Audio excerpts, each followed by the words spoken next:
أعوذ بالله من الشيطان الرجيم بسم الله الرحمن الرحيم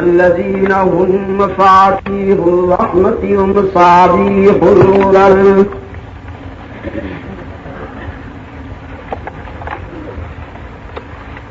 أعوذ بالله من الشيطان الرجيم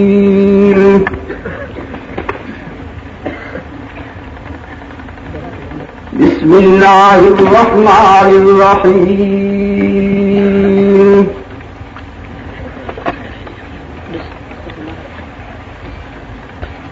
وإذ أخذ الله ميثاق النبيين لما آتيتكم من كتاب وحكمة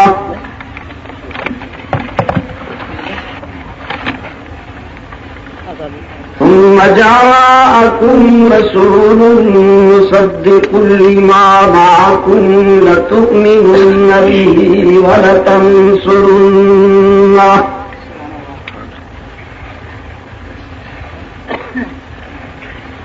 قال أقررتم وأخذتم على ذلكم إصري قالوا أقررنا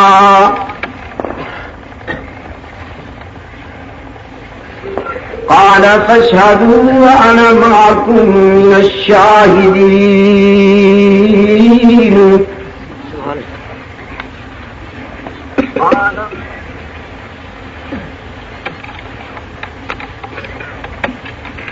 يا أيها الناس ضرب مثل فاستمعوا له إن الذين تدعون من دون الله لن يخلقوا ذبابا ولو اجتمعوا له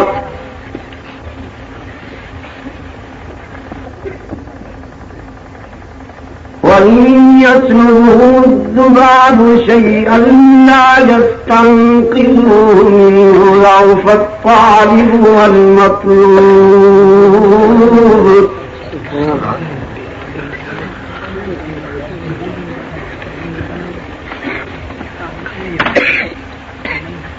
ما قدر الله حق قدره إن الله لقوي عزيز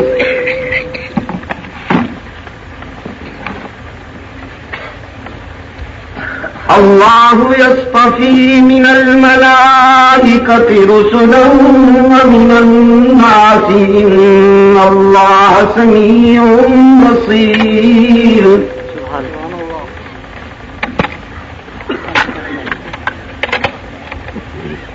يعلم ما بين أيديهم وما خلفهم وإلى الله ترجع الأمور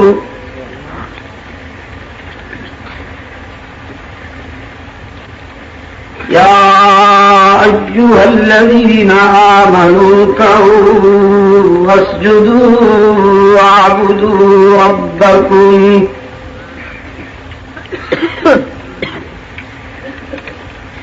اسجدوا واعبدوا ربكم وافعلوا الخير لعلكم تفلحون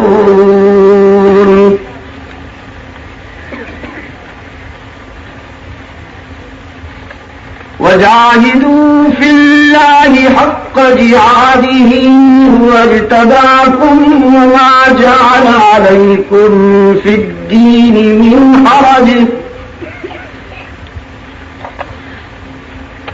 ملة أبيكم إبراهيم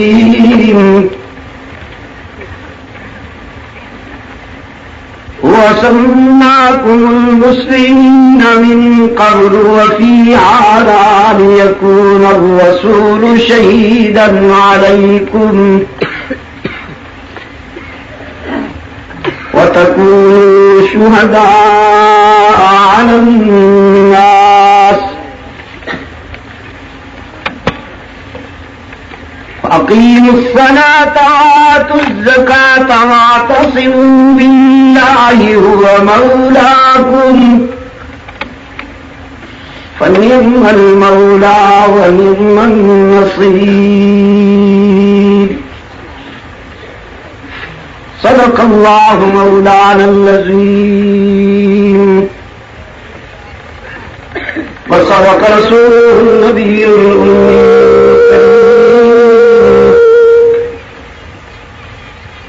ونحن على ذلك لمن الشاهدين والشاكرين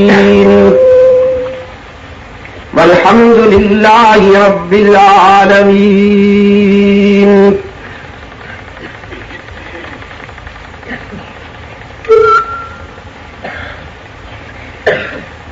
حضرات علماء کرام،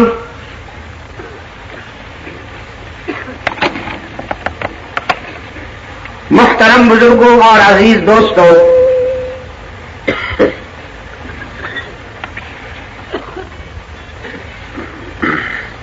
آج 16 نومبر 1984 کو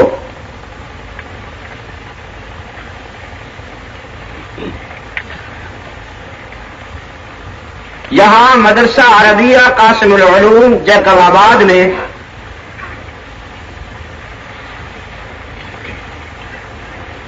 دعوت و تبلیغ کی نسبت سے ہم اور آپ جمع ہیں.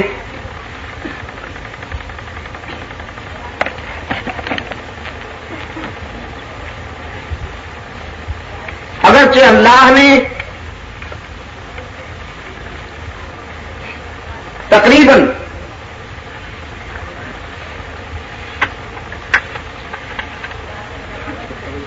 دنیا کے اکثر ممالک میں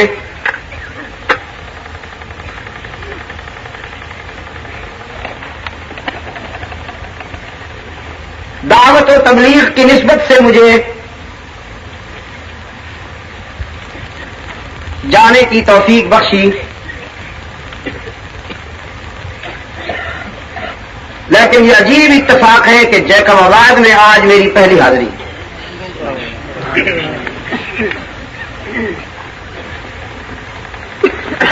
اس کے لیے میں ان تمام دوستوں کا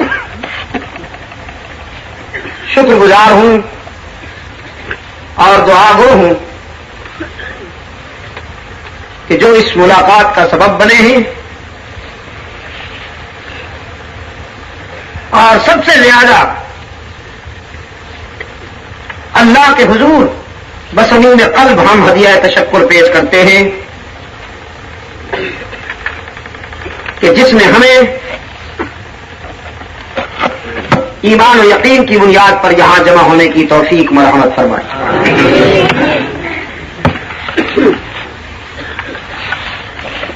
گزشتہ رات اس وقت میں ملتان تھا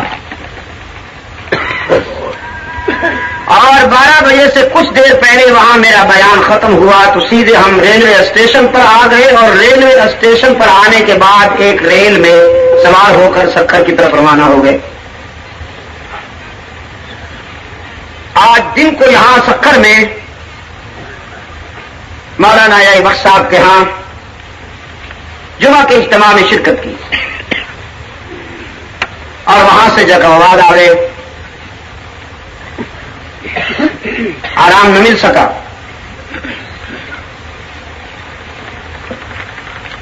کتاب اللہ سے میں نے ابھی جو آپ کے سامنے حصہ تلاوت کیا،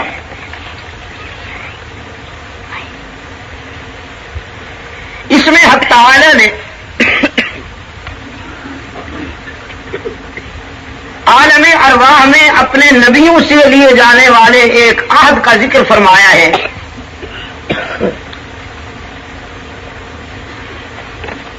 اس عالم آب و گل کی تخلیق سے قبل اللہ نے دیا.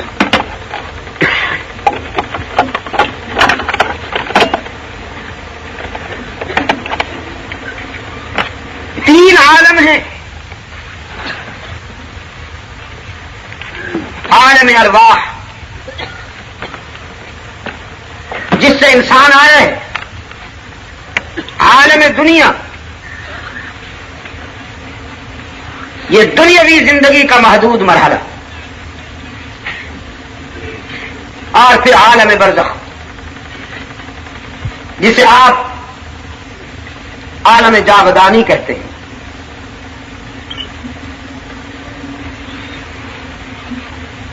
قرآنی اطلاع کے مطابق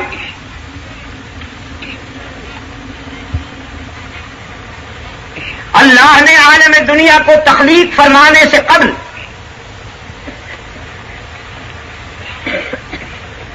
عالم ارواح میں اپنے بندوں سے دو وعدے لیے تھے.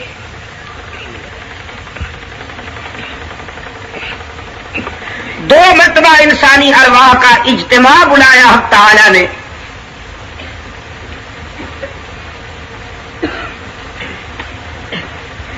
ایک وعدہ اپنی ربوبیت کے سلسلہ میں لیا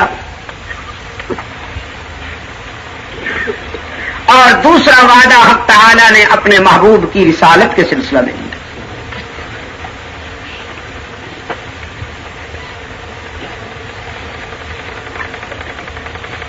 عہد ربوبیت کی کارروائی قرآن کریم میں ان الفاظ کے ساتھ بیان کی گئی ہے.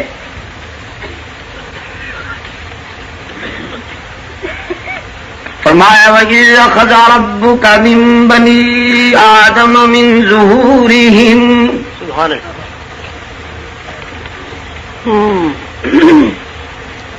ذُرِّيَّتَهُمْ وَأَشْهَدَهُمْ عَلَىٰ أَنفُسِهِمْ أَلَسْتُ بِرَبِّكُمْ قَالُوا بَلَىٰ.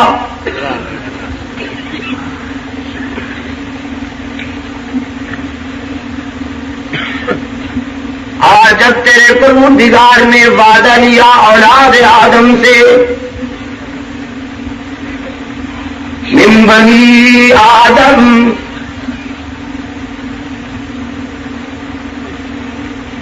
یہاں فکر و نظر کی تخصیص نہیں، یہاں علاقائی، لسانی، قومی، جغرافیائی یا رنگ و نسل کے امتیازات کی تخصیص نہیں.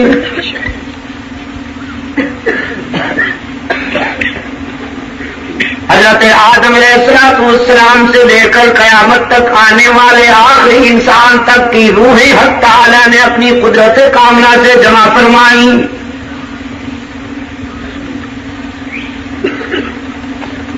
اور اس عظیم روحانی اجتماع سے خطاب کرتے ہوئے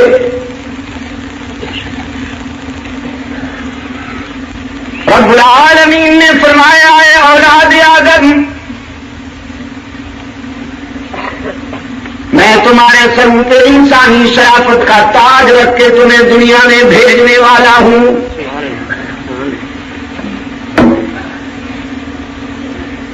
اور ساری کائنات کو تمہارے لیے مسخر بنا دینے والا ہوں.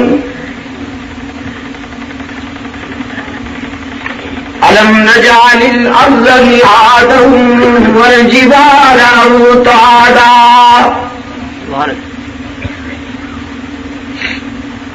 زمین کو تمہارے لیے بچھونا بناؤں گا اور پھر اسے مسخر کر دوں گا تمہارے لیے. وہ زمین کہ جس میں فولاد جیسی ثقیل چیز بھی دفن کی جائے تو زمین کی نمی اور بودت کچھ دن بعد فولاد کو بھی خاک بنا دیتی ہے، مٹی میں ملا دیتی ہے. لیکن جب اسی زمین میں تم دانہ دفن کرو گے تو وہ اسے خاک بنانے کے بجائے گلزار بنا دے گی اور تمہارے ایک دانے کو کئی دانوں میں بدل کے تمہاری امانت واپس کر دے گی.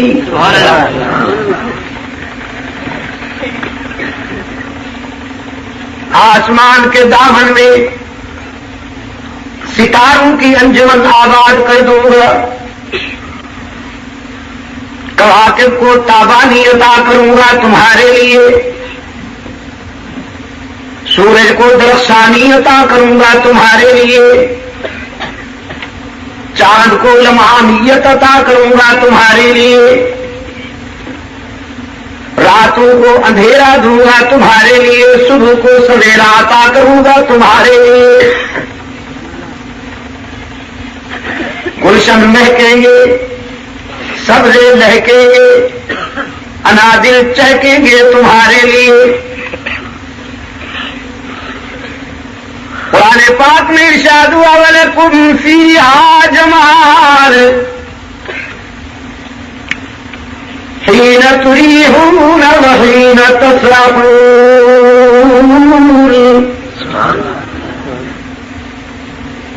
وَتَحْمِلُوا أَثْقَالَكُمْ إِلَى بَلَدٍ لَّمْ تَكُونُوا بَالِغِيهِ إِلَّا بِشِقِّ الْأَنفُسِ إِنَّ رَبَّكُمْ لَرَءُوفٌ رَحِيمٌ. وَالْخَيْلَ وَالْبِغَالَ وَالْحَمِيرَ لِتَرْكَبُوهَا وَزِينَةً وَيَخْلُقُ مَا لَا تَعْلَمُونَ.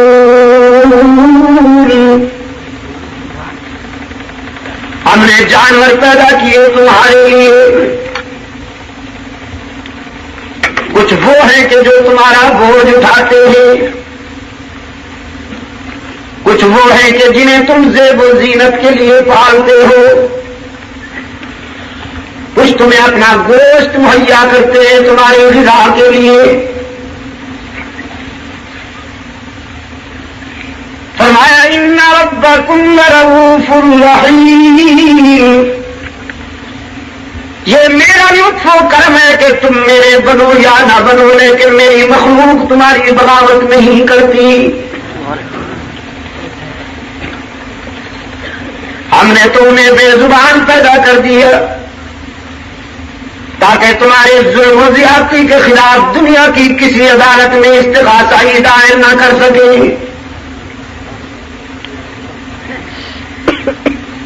ایک اور مقام پہ ارشاد ہوا ان لکم فی الانعام لعبرۃ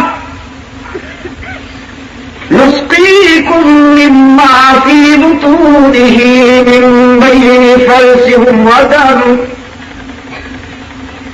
لبنا خالصا سائغا للشاربین.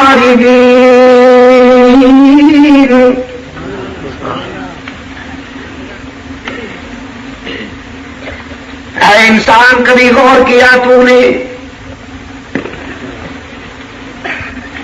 کہ تیرے جانور کی رنگت سیاہ,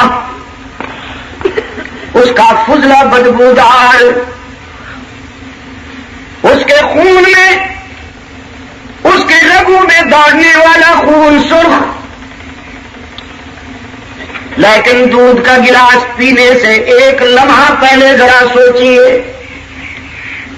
وہ کون ہے جو تیرے گلاس میں آنے والے دودھ میں جانور کی سیاہی کو بھی شامل نہیں ہونے دیتا, فضلے کی بدبو کو بھی شامل نہیں ہونے دیتا, خون کی سرخی کو بھی شامل نہیں ہونے دیتا کہ میرا بندہ بڑے لطیف ذوق والا ہے, کہیں میری نعمت کو قبول کرنے سے انکار نہ کر دے.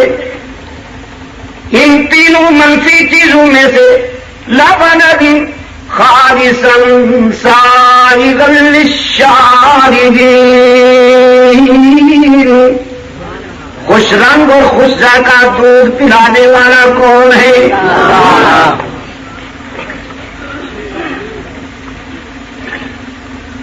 ہاں جیکل آباد کے دوستو, صحیح جواب ہے اللہ ہی. تو جب احسان اسی کا ہے پھر تقسیم بھی اسی کے نام پہ ہونا چاہیے نا. چاہے یکم تاریخ کو ہو، چاہے 2 تاریخ کو ہو، یا 3 تاریخ، 4، 5، 6 تاریخ کو ہو، 7ویں کو ہو، 8ویں کو ہو، 9ویں کو ہو، 10ویں کو ہو یا 11ویں،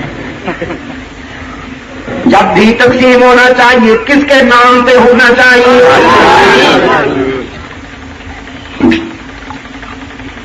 کہ کام اسی کا ہے.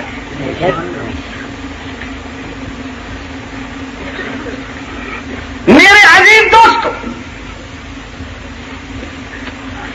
قرآن پاک نے فرمایا وَفِي أَنفُسِكُمْ أَفَلَا تُبْصِرُونَ. اگر تم اپنے اندر، اپنے وجود میں غور کرو تو ایک کائنات خود تمہارے وجود میں آباد ہے. ہم نے تمہیں آنکھیں عطا کی، آنکھوں کو قوت بینائی بخشی، زبان عطا کی، اسے قوت گویائی بخشی، ہاتھوں کو پکڑنے کی قوت، پاؤں کو چلنے کی قوت، دماغ کو سوچنے کی قوت، کانوں کو سننے کی قوت، اور یہ ساری نعمتیں عطا کر کے تمہارے لیے عبرت کے مناظر بھی تمہیں دکھا دیے.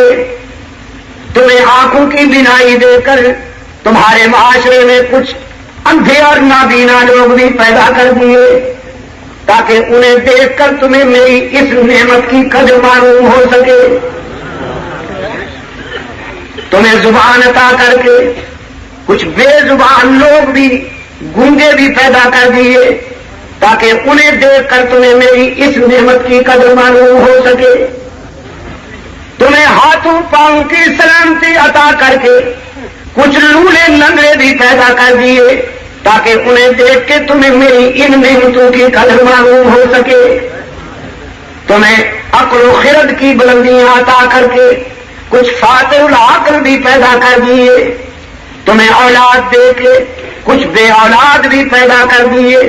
تمہیں جوانی اور صحت عطا کر کے کچھ بستر علالت پر ایڑیاں رگڑتے ہوئے بیمار بھی تمہیں دکھا دیے. تمہیں دولت، ثروت، خوشحالی اور ترنگری عطا کر کے کبھی کبھی تمہارے دروازوں پہ کوئی سوالی بھی بھیج دیتے ہیں، کوئی مانگنے والا بھی بھیج دیتے ہیں تاکہ تمہیں میری اس نعمت کی قدر معلوم ہو سکے. سرکار دو عالم صلی اللہ علیہ وسلم نے فرمایا آنکھوں والوں سے کہو اللہ کا شکر ادا کیا کرے، کہیں وہ اندھا نہ بنا دے. عقل والوں سے کہو اللہ کی اس نعمت پر شکر ادا کیا کریں، کہیں وہ پاگل نہ بنا دے. سرکار دو عالم صلی اللہ علیہ وسلم نے فرمایا جسے اللہ نے اولاد عطا کی ہو وہ اپنی اولاد کی جوانی پہ تکبر نہ کیا کرے، کہیں وہ سب کے جوانی میں جنازے نہ اٹھا دے. اللہ نے جسے دولت و ثروت عطا کی ہو اس سے کہہ دو اللہ کا شکر ادا کیا کرے، کہیں وہ تمنگر سے در در کا گداگر نہ بنا دے. اس لیے کہ وہی قادر مطلق اور وہی مختار کل ہے.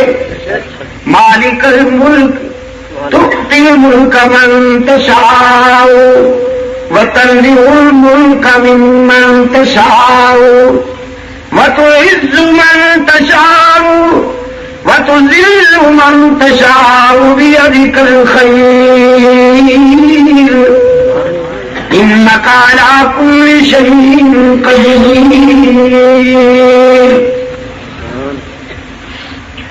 بڑے بڑے لوگ جن کا نام آسمان و زمین کے بیچ میں گونجتا تھا وہ ایسے گم ہوئے اور پیوندے زمیں ہوئے کہ آج ان کا نام و نشان کہیں نہیں ملتا. فرمایا غرور تھا، نمود تھی، ہٹو بچوں کی تھی صدا، غرور تھا، نمود تھی، ہٹو بچوں کی تھی صدا، اور آج تم سے کیا کہوں لحد کا بھی پتا نہیں۔ اللہ۔ اور میر تقی درد نے کیا کہا؟ فرمایا کل پاؤں ایک کا سائے سر پر جو آ گیا، قبرستان سے گزرتے ہوئے کسی پرانی قبر سے کھوپڑی نکلی پڑی تھی، اتفاق سے میرا پاؤں آ گیا اور وہ سیدھا کھوپڑی ریزہ ریزہ ہو گئی۔ زبان حال سے پکار اٹھی، فرمایا کہنے لگی کہ دیکھ کے چل رہا بے خبر، ہاں کل پاؤں ایک کا سائے سر پر جو آ گیا، یکسر وہ استخوان شکستہ سے چور تھا، کہنے لگا کہ دیکھ کے چل رہا بے خبر، میں بھی کبھی کسی کا سرے پر غرور تھا۔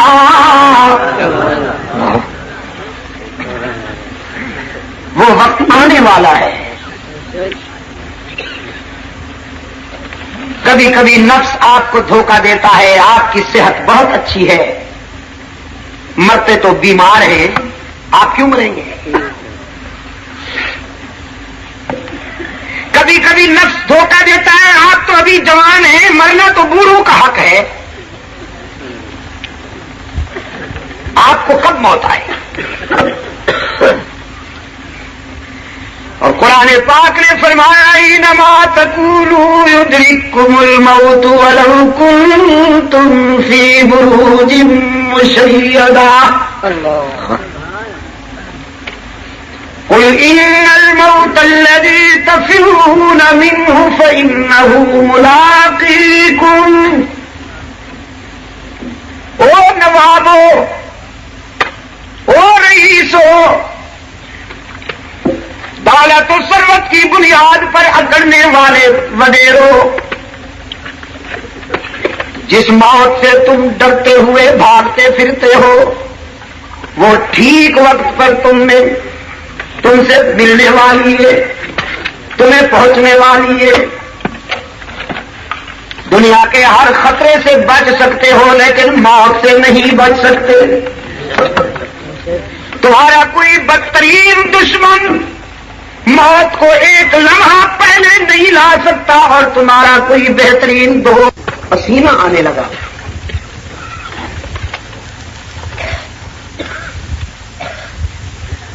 یہاں مجھے ایک اور واقعہ یاد آ گیا۔ میں اسلام آباد سے آ رہا تھا ملتان کی طرف، فوکر جہاز ہے چھوٹا جس میں 40-42 مسافر بیٹھتے، یہ جو آپ کے سکھر اور کراچی کے درمیان چلتا ہے۔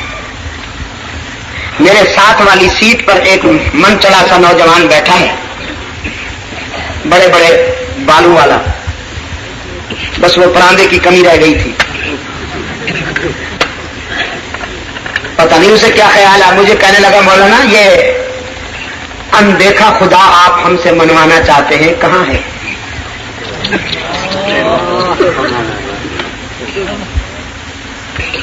دنیا کی ہر حقیقت آنکھوں کے سامنے ہے، آپ کے خدا صاحب کہاں ہیں؟ یہ اس کے الفاظ۔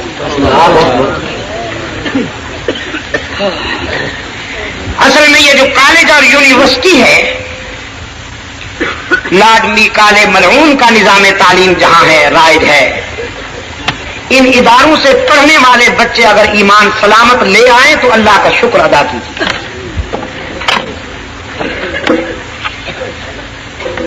اسلام کے دشمن کا بنایا ہوا نظام تعلیم کیا وہ طلباء کو مسلمان رہنے دے گا؟ سلو پوائزن ہے، سلو پوائزن۔ ایسا آرام آرام سے وہ زہر اثر کرتا ہے کہ کچھ دنوں کے بعد اسلامی حص ختم ہو جاتی ہے، اللہ ماشاء اللہ۔ میں نے اس نوجوان کو سمجھانے کی کوشش کی، میں نے کہا زمین سے آسمان تک جدھر بھی نظر اٹھاؤ اللہ کے وجود کے دلائل بکھرے ہوئے ہیں،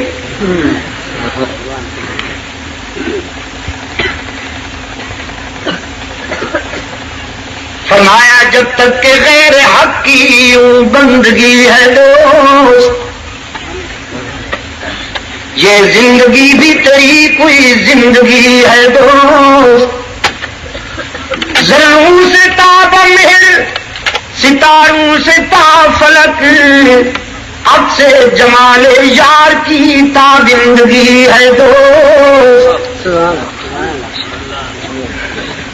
ملا کے بغیر کشتی نہیں چل سکتی، پائلٹ کے بغیر جہاز نہیں چل سکتا، ڈرائیور کے بغیر گاڑی نہیں چل سکتی، تو یہ کائنات کا کارخانہ جو ہے یہ کیسے چل رہا ہے؟ اس کا کوئی ڈرائیور نہیں ہے۔ وہ کہنے لگا یہ تو نیچر ہے، یہ تو فطرت ہے۔ میں نے بہت سمجھایا اس زلف دراز کو مگر سمجھ میں نہ آیا، نہیں مانا اس نے۔ اللہ کی شان دیکھیے، اچانک طوفان آیا، ہم جب پشاور سے اڑے شدید طوفان میں جہاز گر گیا اور سرخ بتیاں ظاہر ہو گئیں۔ پائلٹ نے کہا ہم ہنگامی حالت سے گزر رہے ہیں، آپ سیٹ بیلٹ باندھ لیں اور دعا کریں کہ اللہ تعالی ہمیں منزل تک خیریت سے پہنچا دے۔ اور جہاز نے ہچکولے کھانا شروع کیے، کبھی بالکل نیچے چلا جائے اور کبھی بالکل سیدھا اوپر چلا جائے۔ مسافر جو تھے وہ سیٹوں پر سر رکھے ہوئے جھکے ہوئے تھے، چونکہ ہدایت یہی دی گئی تھی۔ اور میں نے غور سے دیکھا سب سے زیادہ پسینہ اسی نوجوان کو آیا ہوا۔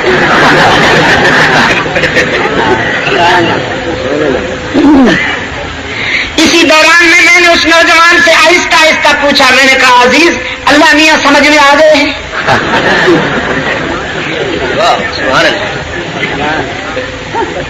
اس لیے کہ وہ دبی زبان میں آہستہ آہستہ کہہ رہا تھا اللہ میاں رحم کر، خدا اللہ رحم کر۔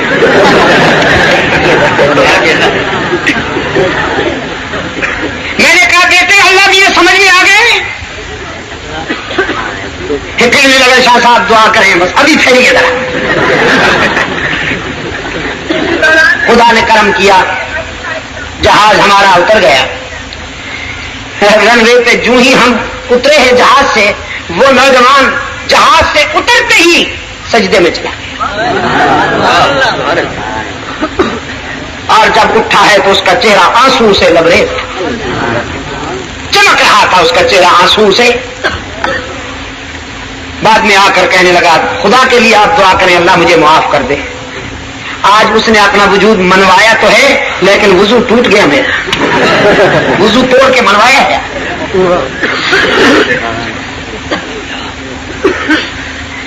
میرے عزیز دوستوں، وہ بادشاہ جب کشتی ہچکولے کھانے لگی تو ملاح سے کہتا ہے پسینے میں شرابور ہو کر، بھئی یہ کبھی کشتی الٹ تو نہیں گئی؟ اب جو ملاح نے غور سے دیکھا کہ بڑا کوئی شہزادہ قسم کا آدمی معلوم ہوتا ہے، اور ایسے معلوم ہوتا ہے جیسے پہلی مرتبہ کشتی میں بیٹھا ہو، تو ملاح نے بھی مزہ لینے کے لیے کہا میاں جب الٹنا ہو تو الٹ جاتی ہے، یہ بھی کوئی پوچھنے کی بات۔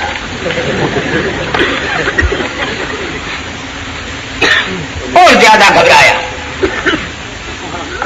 اور لرزتا ہوا کانپتا ہوا کہتا ہے نہیں سچ بتاؤ کبھی الٹ بھی گئی؟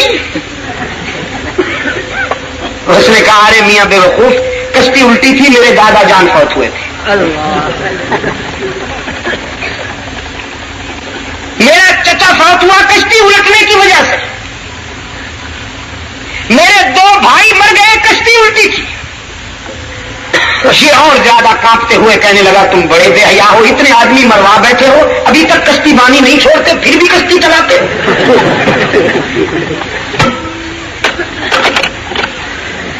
ملا بڑا ہوشیار تھا، کہنے لگا اچھا میاں شہزادے ذرا آپ بتائیے کہ آپ کے دادا جان کہاں فوت ہوئے تھے؟ کہنے لگا وہ تو بڑے آرام سے دوائی لیتے ہوئے حکیم بدلتے ہوئے گھر میں بستر پہ فوت ہوئے تھے۔ اس نے کہا تمہارے نانا جان؟ کہا وہ بھی گھر میں فوت ہوئے تھے۔ اس نے کہا تمہارے پردادا؟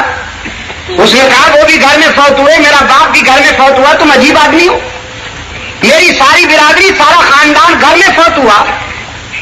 وہ ملا کہنے لگا تم مجھ سے بھی سینئر ہو, تم مجھ سے بھی بڑے بے حیا ہو, جہاں سارا گھرانہ مروائے بیٹھے ہو ابھی تک اس گھر کو نہیں چھوڑتے.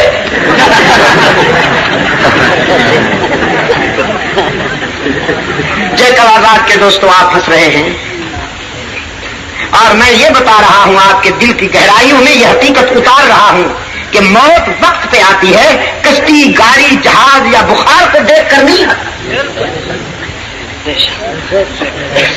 بیمار باپ کا دوا لینے کے لیے نوجوان بچہ جا رہا ہے میڈیکل سٹور کی طرف. ڈاکٹر نے کہہ دیا ہے جلدی سے خون کی بوتل لے کے آؤ یا گلوکوز کی بوتل لے کے آؤ, تمہارے باپ کے آخری سانس ہیں. وہ دوڑتا ہوا جا رہا ہے میڈیکل سٹور کی طرف. ایکسیڈنٹ ہوتا ہے, نوجوان مر جاتا ہے, باپ کو صحت مند گھر میں لے آتے ہیں.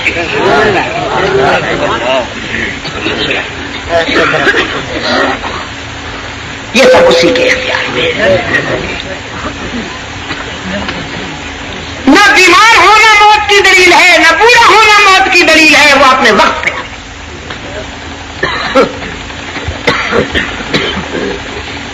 رب العالمین نے فرمایا یہ ساری نعمتیں عطا کر کے میں تمہیں دنیا میں بھیجنے والا ہوں. زمین تمہارے لیے, آسمان تمہارے لیے, ہوائیں تمہارے لیے, باد صبا کی لطافتیں تمہارے لیے, باد صبا کی شوخیاں تمہارے لیے, راتوں کا اندھیرا تمہارے لیے, صبح کا سویرا تمہارے لیے.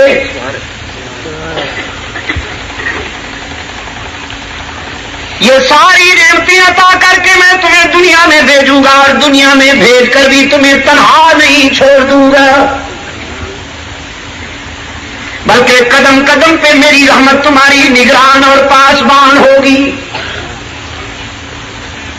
دنیا کا کوئی رشتہ, دنیا کا کوئی تعلق تمہارے اتنا قریب نہیں ہوگا جتنا میرا لطف و کرم تمہارے قریب ہوگا. تم مجھے بھول جاؤ گے لیکن میں تمہیں نہیں بھولوں گا. کتنے پیار سے فرمایا اذا سألک عبادی انی فإنی قریب. میرے محبوب آپ سے جب میرے بندے میرا پتہ پوچھیں, خدا سے ملنا ہے کہاں ملے گا, فرمایا یہ بتا دیجئے کہ میں تو تمہارے بالکل قریب ہوں. الہ العالمین کتنا قریب ہے تو, تجھ سے ملنے کے لیے کتنے دنوں کے سفر کی تیاری کرے. حق تعالیٰ نے فرمایا مجھ سے ملنے کے لیے دنوں, ہفتوں, مہینوں یا سالوں کے سفر کی تیاری کی ضرورت نہیں. میں نے اپنے ٹھکانے کے لیے کوئی محل تعمیر نہیں کیا. نحن اقرب الیہ من حبل الورید. میں تو تیری رگ حیات سے بھی زیادہ قریب ہوں. وسط قلب میں رہتا ہوں, دل کی گہرائی میں رہتا ہوں. دل کے آئینے میں ہے تصویر یار, جب ذرا گردن جھکائی دیکھ لی. جب اتنا قریب ہوں ادعونی استجب لکم, پھر مجھے پکارا کرو, میں تمہاری دعا و پکار سننے کے لیے ہر وقت انتظار کرتا ہوں. الہ العالمین تیری رحمت تو ہر وقت منتظر رہتی ہے, لیکن ہمارے دامن میں جو ایک خوبی نہیں, نام اعمال خطاؤں سے معمور ہے. کس منہ سے تیرے در پہ آئیں, حیا آتی ہے تیرے در پہ آتے ہوئے. فرمایا نبی عبادی انی انا الغفور الرحیم. میرے پیغمبر میرے بندوں کو بتا دیجیے اگر تمہارے گناہ بہت ہیں تو میری رحمت کا بھی کوئی ٹھکانہ نہیں. من یعمل سوءا او یظلم نفسہ ثم یستغفر اللہ یجد اللہ غفورا رحیما. جس نے بہت گناہ کیے ہوں, جس جس نے بہت خطائیں کی ہوں، زندگی کے سفر میں قدم قدم پہ ٹھوکریں کھائی ہوں، لیکن جب شرمندہ ہو کر میرے در پہ آئے گا تو مجھے غضبناک نہیں پائے گا، مہربان پائے گا۔ بگڑے ہوئے نافرمان بیٹے پر کہ جب وہ شرمندہ ہو کے گھر لوٹ آئے، شفقت کرنے والا باپ اتنا جلدی راضی نہیں ہوتا جتنا اپنے گناہگار بندے پہ پروردگار عالم جلدی راضی ہو جاتے ہیں۔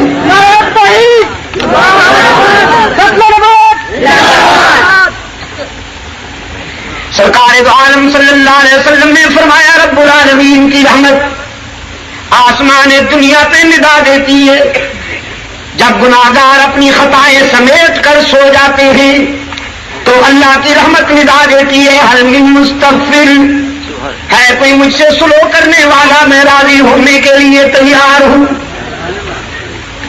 باقی جہاں جاؤ گے لوٹے جاؤ گے، باقی جہاں جاؤ گے لوٹے جاؤ گے، یار لوگوں نے دکانیں لگا رکھی ہیں اور بیٹھے ہوئے ہیں لمبے لمبے جبے والے، بڑی بڑی زلفوں والے، ہری ہری پگڑیوں والے، جھنڈیوں کے زیر سایہ، اور تھیوری کیا ہے؟ تھیوری یہ ہے کہ کچھ لے کے آؤ گے تو کچھ لے کے جاؤ گے، خالی ہاتھ آؤ گے تو خالی ہاتھ جاؤ گے۔ لیکن صرف یہی در ہے جہاں سے ہر وقت صدا آتی ہے خالی ہاتھ آؤ، دامن بھر کے جاؤ، کچھ نہ لے کے آؤ، سب کچھ لے کے جاؤ۔ اس کی رحمت ہر وقت ندا دیتی ہے، بس یہی در ہے جہاں سے ہر وقت صدا آتی ہے کہ باز آ ہر آنچ ہستی باز آ، گر کا تیرو گبرو بت پرستی باز آ، ای درگہ ماں درگہ نومیدی نیز، صد بار اگر توبہ شکستی باز آ،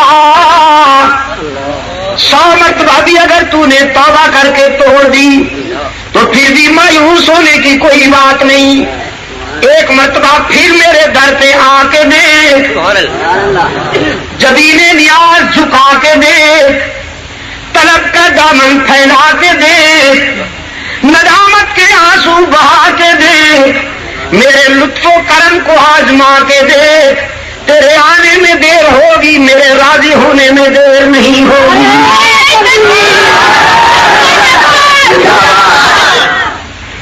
جیکب آباد کے روشن ضمیروں، یہی وہ در ہے جہاں پر آنے والے کو تانا بھی نہیں دیا جاتا، ماضی پر مطعون نہیں کیا جاتا، یہاں تانے نہیں ملتے، دامن رحمت میں لے لیا جاتا ہے۔ حدیث قدسی ہے،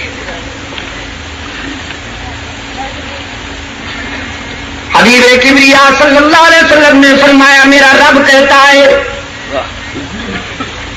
جب کوئی بوڑھا گناہگار مجھے یاد کرتا ہے، جس کی زبان پر کبھی میرا نام نہیں آیا، پوری زندگی بغاوت میں گزار دی، جوانی تھی، نشہ تھا شباب کا، دولت کی ترنگ تھی، وڈیرا اور جاگیردار، برادری کا نشہ، پارٹی کا غرور، ہمیشہ مونچھیں تنی رہی، گردن اکڑی رہی، فرعون بن کے جیا، ایک بھی سجدہ نہیں کیا، زبان پہ کبھی ایک مرتبہ بھی اللہ کا نام نہیں آیا، لیکن اب زندگی کی شام ہو گئی، بڑھاپا آ گیا، آنکھوں نے دیکھنے سے انکار کر دیا، زبان بولنے سے باغی ہو گئی، ہاتھ کانپنے لگے، قدم لڑکھڑانے لگے، دماغ شل ہو گیا، علالتوں اور بیماریوں نے گھیرا ڈال لیا، اور سب سے بڑا حادثہ یہ ہوا جیکب آباد والوں کہ جیب خالی ہو گئی، اولاد نے بھی نگاہیں پھیر لی، لوگوں نے بھی نظریں پھیر لی، اور ساری دنیا سے مایوس یہ بوڑھا گناہگار رات کے سناٹے میں کانپتے ہوئے ہاتھوں سے التجا کرتا ہے، الہ العالمین رحم کر، اب تو میرا تیرے سوا کوئی نہیں، کس کے در پہ جاؤں، کس کا سہارا لوں، کسے اپنا درد دل سناؤں، تنگ دستی کے جو ہاتھوں سے میں گھبراتا ہوں، پردے غیر پہ جاتے ہوئے شرماتا ہوں، ہاتھ پھیلانے میں محتاج کو غیرت کیسی، شرم اتنی ہے کہ بندہ تیرا کہلاتا ہوں۔ فرمایا میرے معبود جانتا ہوں بہت بڑا باغی ہے، پوری زندگی بغاوت میں گزار دی، کبھی ایک مرتبہ بھی میرا نام نہیں لیا، لیکن آج جب یہ روتے ہوئے مجھے یاد کرتا ہے تو میں اسے ٹھکراتا نہیں، میں اسے مایوس نہیں کرتا، میں اسے اپنے در سے خالی ہاتھ نہیں لوٹاتا کہ مجھے اس کے سفید بالوں سے حیا آ جاتی ہے۔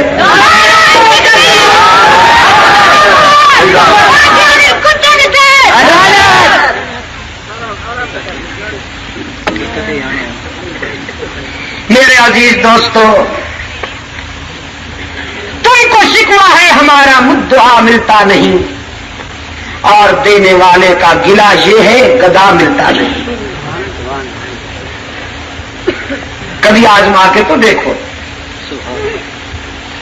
حضور قلب کے ساتھ کبھی اس سے مانگ کے تو دیکھو۔ ہم تو اس وقت مانگتے ہیں جب کوئی شدید پیش اور بہترین نکالنے کے لیے کمر میوزک سینٹر شاہد بازار یہ تو آپ کو یاد رکھیں۔ ان دنوں تسبیحات میں ہوتی ہے، سر پہ سفید ٹوپی ہوتی ہے، صبح سویرے اٹھ کر قرآن کی تلاوت بھی کرتے ہیں، اور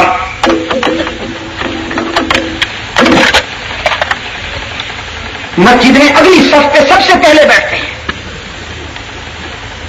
اور جب امتحان دینے کامیابی ہو جائے تو پھر شما بخیر ماں بسلامت، پھر نظر نہیں آئیں گے مسجد میں، پھر مسجد میں بہت کم نظر آئیں گے۔ تو میں آج یہ کر رہا تھا، رب العالمین نے فرمایا دنیا میں بھیج کر بھی تمہیں تنہا نہیں چھوڑ دوں گا، قدم قدم پہ میری رحمت تمہاری نگران اور پاسبان ہوگی، تم مجھے بھول جاؤ گے لیکن میں تمہیں تنہا نہیں چھوڑوں گا۔ تو اب تم بتاؤ، دنیا میں جانے سے پہلے بتاؤ، الست بربکم، تمہارا رب میں ہوں کہ نہیں؟ دنیا میں جا کے رب کسے کہو گے؟ کس کے آگے زمین جھکاؤ گے؟ کس کے آگے آنسو بہاؤ گے؟ کسے اپنا حاجت روا مشکل کشا مانو گے؟ قرآن کہتا ہے تمام انسانوں نے بیک زبان جواب دیا بلا، اے محسن اعظم ہم وعدہ کرتے ہیں دنیا میں جا کر تیرے سوا کسی کو رب نہیں مانیں گے، تو ہی ہمارا رب ہے۔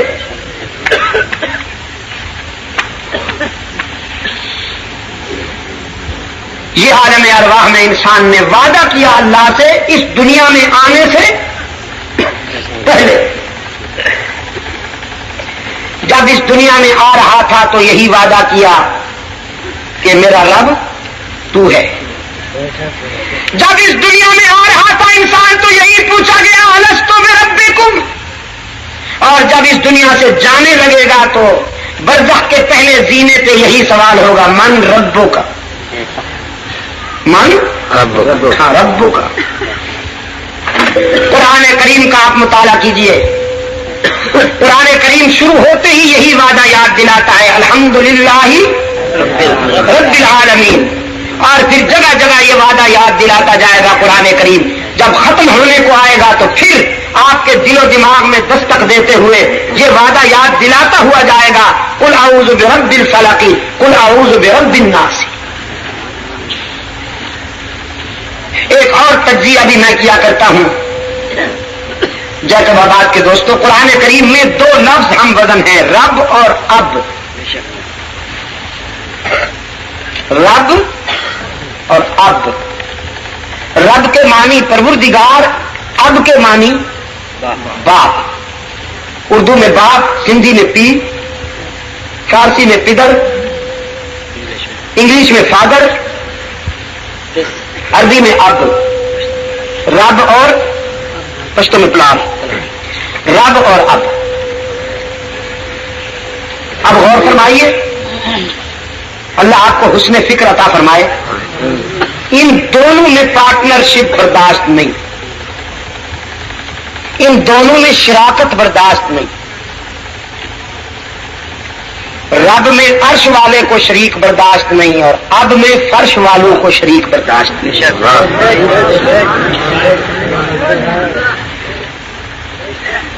اس سلسلے میں اگر آپ کو پریکٹیکل کرنا ہو، تسلی نہ ہوتی ہو تو کسی سے پوچھ لیجئے، لیکن نتائج کی ذمہ داری آپ پہ ہوگی۔ آپ کسی بزرگ سے پوچھئے،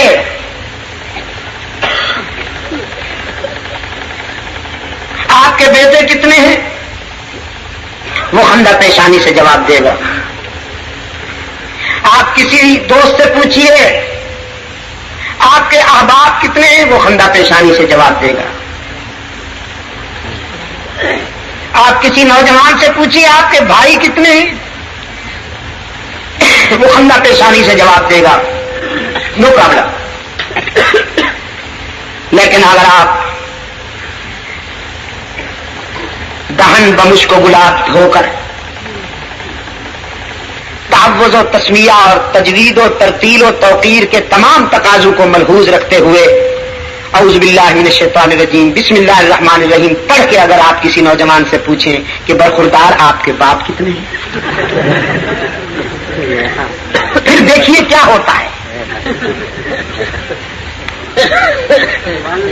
وہ نوجوان اگر حلالی ہے اور اس کے برعکس نہیں،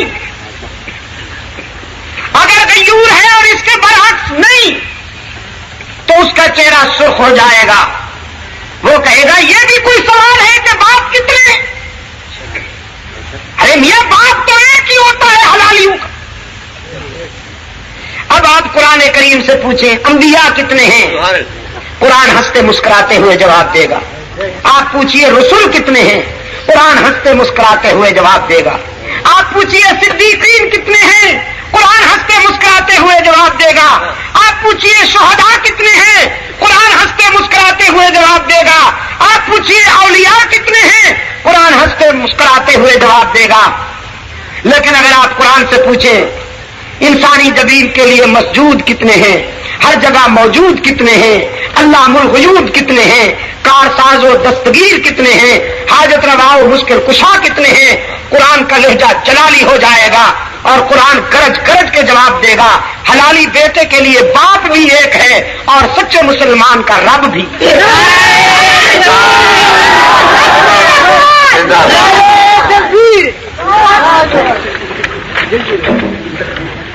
حلالی بیٹوں کا باپ بھی ایک اور عقیدے کے حلالیوں کا رب بھی،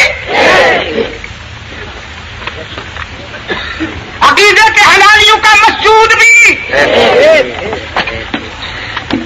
عقیدے کے حلالیوں کے لیے ہر جگہ موجود بھی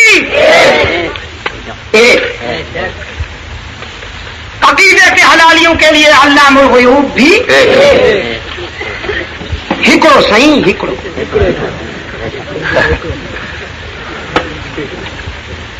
اب کون کون سی زبان سیکھوں مولانا؟ افریقہ میں جاتا ہوں تو رشک آتا ہے کہ مجھے افریقن آنی چاہیے تھی. ادھر سرحد میں جاتا ہوں تو رشک آتا ہے کہ پشتو آنی چاہیے. بلوچستان میں جاتا ہوں تو رشک آتا ہے کہ وہ بلوچی آنی چاہیے. ابھی یہاں سندھ میں کھڑا ہوں تو سندھی آنی چاہیے. اور فرانس میں جاتا ہوں تو وہ تو عجیب ہے.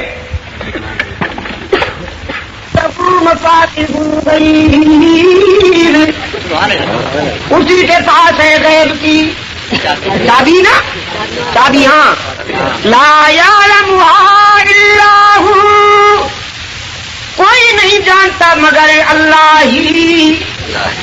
وَيَعْلَمُ مَا فِي الْبَرِّ وَالْبَحْرِ، اور وہی جانتا ہے جو کچھ کے صحراؤں میں ہے، دریاؤں میں. وَمَا تَسْقُطُ مِنْ وَرَقَةٍ إِلَّا يَعْلَمُهَا، اور وہی جانتا ہے کہ جب کائنات ساری میں درختوں سے کوئی پتا گرتا ہے تو اس کے علم سے باہر نہیں. وَلَا حَبَّةٍ فِي ظُلُمَاتِ الْأَرْضِ، دھرتی کے سینے سے اگنے والا کوئی دانہ ایسا نہیں جو اس کے علم سے باہر ہو. وَلَا رَطْبٍ وَلَا يَابِسٍ إِلَّا فِي كِتَابٍ مُبِينٍ، جو کچھ کے زمین و آسمان میں ہے سب کچھ جاننے والا کون ہے؟ اور اب اقبال کی سنیے. اقبال کہتا ہے پالتا ہے بیج کو مٹی کی تاریکی میں کون، پالتا ہے بیج کو مٹی کی تاریکی میں کون، کون دریاؤں کی موجوں سے اٹھاتا ہے سحاب،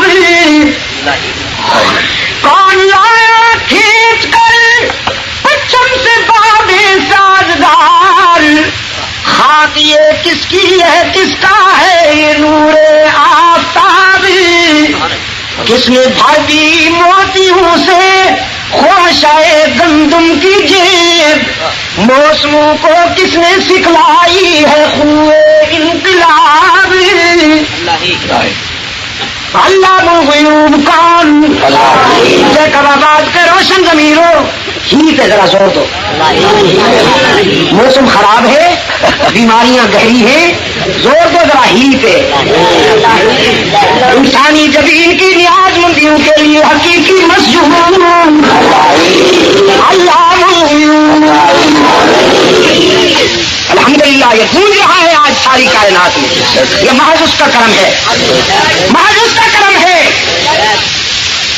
تقریباً 9 مرتبہ تو انگلینڈ جا چکا ہوں، محض اس کے کرم سے. یہ ٹوٹ کے قصے کہانیاں مچھلیے لوہے اور ایکٹنگ کے سہارے چلتے ہیں، اور یہ قرآن و سنت کی حدتوں سے ان کا پیچھا کرتا ہے.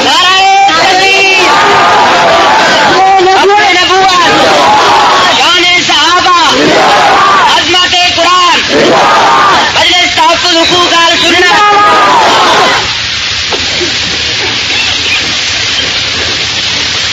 انہوں نے جہاں جہاں شرک و بدعت کو بزرگان دین سے محبت کی آڑ میں پھیلایا ہے، میں نے وہاں قرآن و سنت کے اجالے پھیلائے. ابھی پچھلے مہینے میں اکتوبر کی ابتدا میں ماریشس میں جانے کا اتفاق ہوا. فرانس سے واپسی پر ان لوگوں نے، اللہ نے اپنے فضل و کرم کے زیر سایہ رکھے، نیلو لمبے جلوس کے ساتھ استقبال کیا، اور پھر والہانہ عقیدت کے ساتھ انہوں نے کانفرنسوں میں شرکت کی، اور پھر ہزاروں لوگوں نے اعلان کیا کہ آج کے بعد ہم قرآن و سنت کے شادائی بن کے رہیں گے، ہمارا حلوائیوں سے کوئی تعلق نہیں. آپ حلوائی ہیں یا شادائی ہیں؟ سوچ کے جواب دینا. ہاں، اس میں 2-4 بہت سخت مقام آتے ہیں. بڑے فقیر میں 2 کی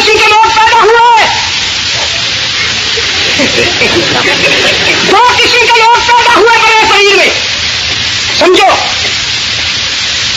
کچھ تعویذ فروش اور کچھ سرفروش، دو قسم کے لوگ، کچھ آستانہ پرست، کچھ خدا پرست، کچھ دین کے نام پہ مال کھانے والے اور کچھ اس کے رسول میں مار کھانے والے، دو قسم کے لوگ پیدا ہوئے۔ پتہ نہیں آپ کا ذوق کیا ہے، سرفروشوں سے محبت کرو گے یا تعویذ فروشوں سے؟ آستانہ پرستوں سے دل لگاؤ گے یا خدا پرستوں سے؟ ہر جائیوں سے محبت کرو گے یا یکجائی بن جاؤ گے؟ حلوائیوں سے محبت کرو گے یا شیدائیوں سے عقیدت رکھو گے؟ تو پھر اگر شیدائیوں سے محبت رکھتے ہو تو محمد قاسم نانوتوی کی سیرت کا مطالعہ کرو، شیخ الہند محمود الحسن کی زندگی کا مطالعہ کرو۔ حلوائی تو کہتے ہیں کہ مدینہ منورہ پہ وہابیوں کا قبضہ ہے، اور محمود الحسن کا رضاکار، شاہ ولی اللہ قافلے کا سپاہی، دارالعلوم دیوبند کا بانی، بڑے صغیر کا علمی محسن مولانا محمد قاسم نانوتوی کہتا ہے، فرمایا امید لاکھ ہے لیکن بڑی امید ہے یہ، امید لاکھ ہے لیکن بڑی امید ہے یہ کہ ہو سگانے مدینہ میں میرا نام شمار۔ الہ العالمین، زندگی تو آرزو سے عبارت ہے، کوئی حد ہی نہیں، لیکن میری سب سے بڑی آرزو یہ ہے کہ میں مدینہ کے کتب میں ہمیشہ شامل رہوں، جیوں تو ساتھ سگانے حرم کے تیرے پھروں، جیوں تو ساتھ سگانے حرم کے تیرے پھروں، اور مروں تو کھائیں مدینہ کے مجھ کو مرغار مال، جب تک زندہ رہوں انہی کے ساتھ گھومتا پھروں، اور جب مر جاؤں تو وہیں میری لاش کو مدینے کے مرغ مار کھا جائیں۔ شیدائیوں سے محبت کرنا ذرا تھوڑا سا امتحان کی بات ہے۔ جیسے آباد والے بتاؤ، حلوائی ہو کہ شیدائی؟ تو پھر ذرا ہین کے ضرب لگاؤ۔ انسانی جبین کی نیاز مندیوں کے لیے حقیقی مسجون، ریکارڈنگ کے لیے کمر میں رات کو یاد ہوتے ہیں۔ مشکل کشا، مشکل کشا یا اللہ بھی، میں تو اپنے بیمار دوستوں سے بھی کہا کرتا ہوں، کبھی تنہائی میں بیٹھ کر اپنے ضمیر سے پوچھو مشکل کشا کون ہے، تو تمہارا ضمیر بھی کہے گا مشکل کشا وہی ہوتا ہے جس پہ خود کبھی مشکل نہ آئے۔ جو خود مشکلوں میں الجھے وہ مشکل کشا نہیں، جو خود حاجت مند ہو وہ حاجت روا نہیں۔ شاہ جی رحمت اللہ علیہ فرمایا کرتے تھے، شاہ جی رحمت اللہ علیہ فرمایا کرتے تھے، میں نے ایک حسین دیکھا جس کی زلفیں واللیل کہلائیں، جس کا چہرہ والضحیٰ کہلایا، جس کی زلفوں سے راتوں نے اندھیرا حاصل کیا، جس کی زمین کی طلب سے صبح نے سویرا حاصل کیا، جس کے قیام سے آسمان نے بلندیاں حاصل کی، جس کے قعود سے دھرتی نے سکون حاصل کیا، جس کے دندان اقدس کی تابانی سے ستاروں نے چمکنا سیکھا، جس کے پسینے سے پھولوں نے مہکنا سیکھا، جو سارے انبیاء کا امام نظر آیا، اللہ کو جس سے اتنی محبت ہے کہ اس کے شہر کی قسمیں عرش بری پہ کھائی گئی، وہ جس دھرتی پہ چلا اللہ نے اس دھرتی کی قسمیں قرآن میں کھائی، تو میرا جی چاہا کہ اسی سے سب کچھ مانگ لوں، اسی کے آگے دامن پھیلا لوں، لیکن جب اس کی سیرت کے حوالے سے میں اس تک پہنچا تو میں نے دیکھا ساری کائنات سوئی ہوئی ہے، وہ رات کے سناٹے میں کسی اور کے آگے ہاتھ پھیلائے ہوئے رو رہا ہے، پاؤں کے برم ہیں، آنکھیں سوجی ہوئی ہیں، آنسو رکتے نہیں. ان تعذبهم فإنهم عبادك وإن تغفر لهم فإنك أنت العزيز الحكيم. تو پھر میرے ضمیر نے رہنمائی کی. عطا اللہ اب اس سے نہیں مانگنا, اب تو بھی اسی سے مانگ جس کے سامنے ایسے ایسے حسین بھی سوالی نظر آتے ہیں. تو مشکل کشا کون بھائی؟ اللہ. ہی پہ زور دیں گے تو آگے بڑھوں گا. اللہ. یہ صرف میرے سامنے یا آئندہ ہمیشہ یہی. یہ کوئی نئی بات نہیں کہلوا رہا آپ سے. قرآن ہر نماز میں کہلواتا ہے ایاک نعبد و ایاک نستعین. کیا ترجمہ ہے اس کا؟ تیری عبادت کرتا ہوں, تیری سبب تیری عبادت کرتا ہوں. ہم تیری ہی عبادت کرتے ہیں اور کرتے رہیں گے. مظاہرے کا صیغہ ہے, اس میں حال بھی ہوگا استقبال بھی ہوگا. ہم تیری ہی عبادت کرتے ہیں اور کرتے رہیں گے. ہم تجھ سے ہی مدد مانگتے ہیں اور نماز میں وہ بھی نہیں کہتے. مسجد کے اندر تو وہ بھی, اور مسجد سے نکل کر کہیں نخل مرکز کی چھاؤں میں سجدہ. الطاف حسین حالی نے کیا کہا؟ کہیں نخل مرکز کی چھاؤں میں سجدہ, کہیں مرنے والے کے اداؤں میں سجدہ, اشاروں میں سجدہ, اداؤں میں سجدہ, ادھر اور ادھر خانقاہوں میں سجدہ. حالی مرحوم کہتے ہیں کرے غیر گھر بدھ کی پوجا تو کافر, جو ٹھہرائے بیٹا خدا کا تو کافر, کما کرنے والے کرشمہ تو کافر, جھکے آگ پر مارے سجدہ تو کافر. مگر مومنوں پر کھلی ہے یہ راہ. واہ مومنوں, پرستش کرے شوق سے جس کی چاہے, نبی کو جو چاہے خدا کر دکھائے. ولیوں کا رتبہ نبی سے بڑھائے بلکہ خدا سے بڑھائے. یہ 11 شریف کے جلسے میں تقریر ہو رہی ہے. ایک بوڑھی 11 دیتی تھی اور اس کا ایک ہی بچہ تھا.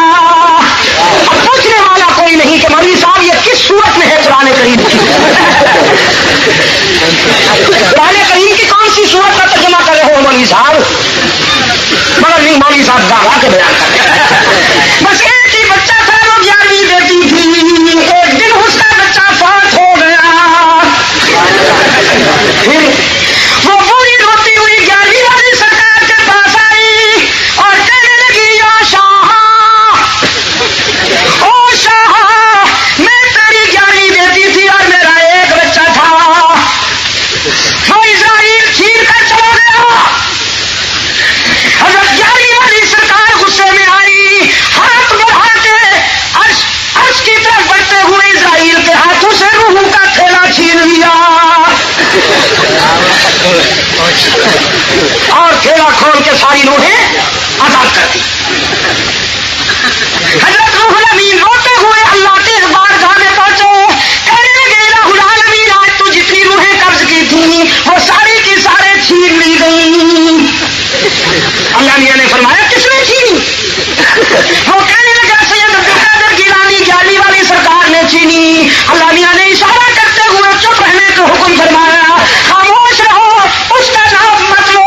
اگر وہ ناراض ہو جائے تیری امانت خطرے میں ہے, میری تقدیر خطرے میں ہے.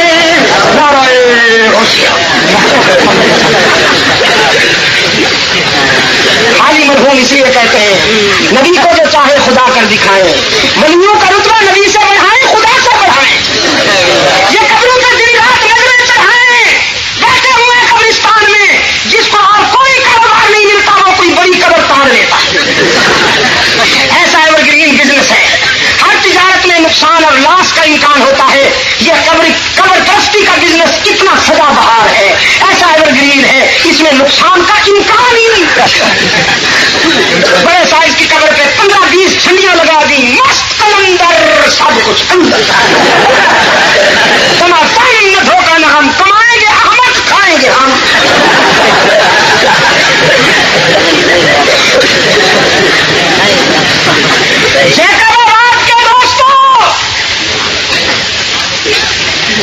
انسان اپنے اللہ سے وعدہ کر کے آیا ہے کہ دنیاوی زندگی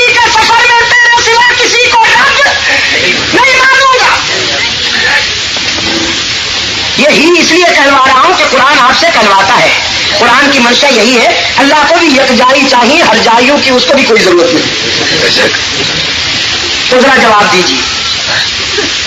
ہر جگہ ہر وقت دعائیں سننے اور قبول کرنے والا، حاجت روا،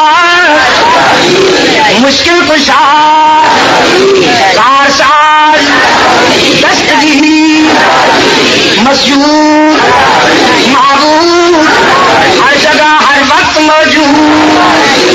الست بربکم قالوا بلا، وعدہ ہو گیا.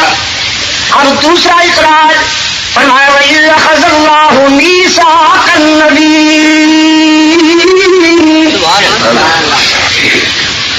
اپنی ربوبیت کا اقرار لینا تھا، تمام انسانوں کی روحیں جمع فرمائی. اب اپنے محبوب کی رسالت کا اقرار لینے کا وقت آیا تو انبیاء کی مقدس روحوں کو جمع فرمایا. رب العالمین نے فرمایا لما آتیتکم من کتاب و حکمہ، میرے پیغمبروں میں تمہیں کتاب و حکمت کی قوت عطا کر کے دنیا میں بھیجوں گا. تم اپنے اپنے وقت میں نبوت کا فریضہ ادا کرو گے، لوگوں کو الست والا وعدہ یاد دلاؤ گے. ثم جاءکم رسول، تم سب کے بعد میرا رسول آئے گا صلی اللہ علیہ وسلم، الف الف مرہ بعدد کل ذرہ. تم سب کے بعد میرا رسول آئے گا، وہ آئے گا تو تم سب کے بعد، لیکن اس کا مقام اور مرتبہ یہ ہوگا کہ تم اپنی اپنی قوم کی طرف نبی بن کے جاؤ گے. تم سب کے بعد آنے والا میرا محبوب تم نبیوں کا بھی نبی بن کے آئے گا. تمہاری نبوت پر لوگوں کو ایمان لانا ضروری ہوگا، اور میرے آخری رسول کی رسالت پر تم نبیوں کو بھی ایمان لانا ضروری ہوگا. وہ جس شہر کا باشندہ ہوگا میں اس شہر کی قسمیں عرش بری پہ کھاؤں گا. وہ جس دھرتی پہ چلے گا میں اس دھرتی کی قسمیں قرآن میں کھاؤں گا. مصدقا لما معکم، وہ تمہارے پروگرام کا مصدق بن کے آئے گا. لَتُؤْمِنُنَّ بِهِ وَلَتَنْصُرُنَّهُ، اس کی نبوت پر ایمان اور اس کے ساتھ تعاون کا وعدہ کرتے ہو کہ نہیں؟ أَأَقْرَرْتُمْ وَأَخَذْتُمْ عَلَىٰ ذَٰلِكُمْ إِصْرِي قَالُوا أَقْرَرْنَا. تمام پیغمبروں نے عہد کیا، الہ العالمین ہم وعدہ کرتے ہیں. رب العالمین نے فرمایا فاشہدوا، تم بھی اس وعدے پہ گواہ بن جاؤ. وَأَنَا مَعَكُم مِّنَ الشَّاهِدِينَ، اور میں بھی اس وعدے میں تمہارے ساتھ گواہ بن گیا ہوں. یہاں پر مرزا قادیانی کہتا ہے اس رسول سے مراد میں ہوں. یہ جس رسول کا وعدہ لیا جا رہا ہے اس سے مراد میں ہوں.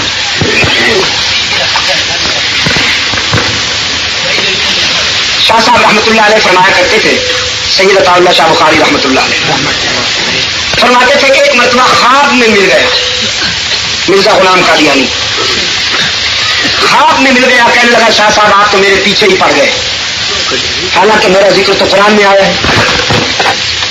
شاہ صاحب نے فرمایا قرآن میں تیرا ذکر کہاں آیا ہے؟ میں نے تو نہیں پڑھا. فرعون کا ذکر پڑھا ہے، شداد کا پڑھا ہے، حامان کا پڑھا ہے. کہنے لگے وہ تو غلط لوگ تھے، میرا ذکر تو نبیوں میں آیا ہے. شاہ جی رحمۃ اللہ علیہ فرمانے لگے نبیوں میں تیرا ذکر کہاں آیا؟ کہنے لگا وہ حضرت عیسیٰ علیہ السلام نے جب اپنی قوم کو بشارت دی تھی کہ یاتی من بعدی اسمہ احمد، میرے بعد ایک پیغمبر آئے گا جس کا نام نامی اسم گرامی احمد ہوگا، تو میں وہی احمد تو ہوں. اس لیے تو میرے فالوورز جو ہیں جو مجھے مانتے ہیں وہ احمدی کہلاتے ہیں. اب یہاں ایک بات کہتا جاؤں پڑھے لکھے دوستوں کے لیے، یہ جو بابو قسم کے کلرک قسم کے دوست ہوتے ہیں نا پتلون مین، جو اکثر قادیانیوں کو احمدی کہہ دیتے ہیں. قادیانیوں کو احمدی کہنا ایسا ہے جیسے کوئی خنزیر کا گوشت بسم اللہ کر کے کھا جائے. سمجھے آپ؟ سو گئے بولیے کیسے بنا رکھا یہ صاحب، بہت پریشان رہتا ہے. قادیانیوں کو مرزائیوں کو احمدی کہنا ایسے ہے جیسے کوئی لحم خنزیر کو بسم اللہ الرحمن الرحیم کا پڑھ کے کھائے. یہ احمدی نہیں ہے، یہ صرف مرزائی ہے یا قادیانی ہے. ان کو کیا کہنا چاہیے؟ مرزائی یا قادیانی. یہ احمدی کہنا بہت بڑا دھوکہ ہے. احمدی کے معنی احمد والے. تو میں آپ سے پوچھتا ہوں احمد والے وہ ہیں یا آپ ہیں؟ آپ ہیں نا. محمد والے آپ ہیں. ان کو کیا کہنا چاہیے؟ مرزائی یا قادیانی. اور مرزا غلام قادیانی کو بھی غلام احمد نہ کہا کیجیے. علماء کرام صرف قادیانی دجال کہا کیجیے یا مرزا غلام قادیانی کہا کیجیے. تو وہ کہنے لگا جی میں وہی احمد ہوں. شاہ جی رحمت اللہ علیہ نے فرمایا وہ تو احمد تھے جن کی بشارت حضرت عیسیٰ علیہ السلام نے دی تھی یاتی من بعد اسمہ احمد. تو غلام احمد ہے کہلاتا ہے اپنے آپ کو. کہنے لگا جی بس یہ غلام تو والدین نے یوں ہی چپکا دیا، یہ غیر ضروری ہے. غلام کو ہٹا دو تو احمد نہیں بچتا. تو میں وہی احمد ہوں. شاہ جی رحمت اللہ علیہ نے فرمایا اچھی بات ہے. تو میرا نام عطا اللہ ہے نا، یہ عطا بھی والدین نے یوں ہی چپکا دیا. جو عطا کو ہٹا دو تو اللہ نہیں بچتا. تو غلام کے بغیر والا احمد بنتا ہے تو میں عطا کے بغیر والا اللہ ہوں. جب میں کہہ رہا ہوں کہ تو میرا نبی نہیں ہے تو تجھے کہاں سے گنجائش مل گئی؟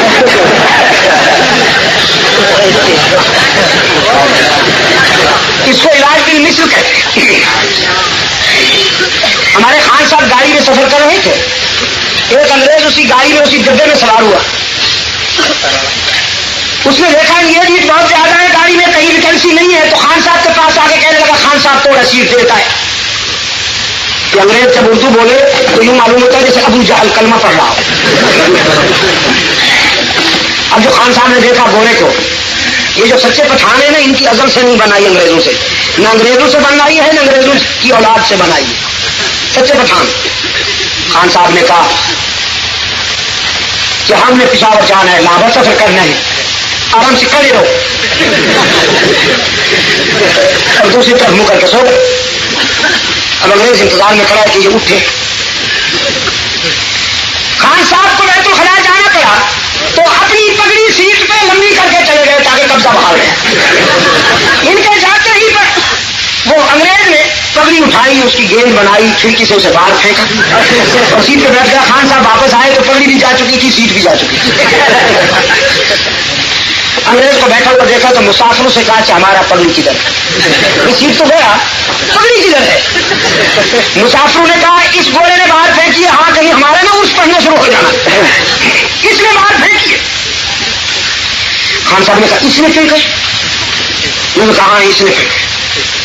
تو زنجیر پکڑ کے کھڑا ہو گیا. کہا اچھا بات ہے، ان اللہ مع الصابرین. کبھی تو یہ نہیں اٹھے گا.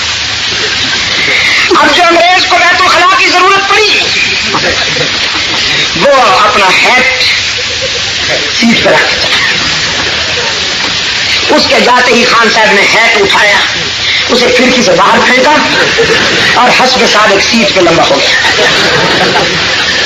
انگریز واپس آیا تو دیکھا سیٹ بھی جا چکی ہے، ہیٹ بھی نظر نہیں آتا. کسی آنا ہو کے کہتا ہے خان سیٹ دیتا نہیں دیتا تمہاری مرضی. یس مائی ہیٹ، میرا ہیٹ کدھر ہے؟ خان صاحب نے کہا چپ رہو، تمہارا ہیٹ ہماری پگڑی کو ڈھونڈنے کے واسطے گئے ہوا، جب واپس آ جائے گا تو ہم بتا دے گا. اسے علاج بالمثل کہتے ہیں. شاہ صاحب رحمۃ اللہ علیہ نے فرمایا اگر تو غلام کے بغیر والا احمد ہے تو بس مجھے بھی عطا کے بغیر والا اللہ سمجھو. جب میں تجھے ریجیکٹ کرتا ہوں تو تیری نبوت کی گنجائش کہاں سے نکل آئے؟ لعنت پر پجر فرنگی سامراج پہ خدا کی کروڑوں لانتے ہوں.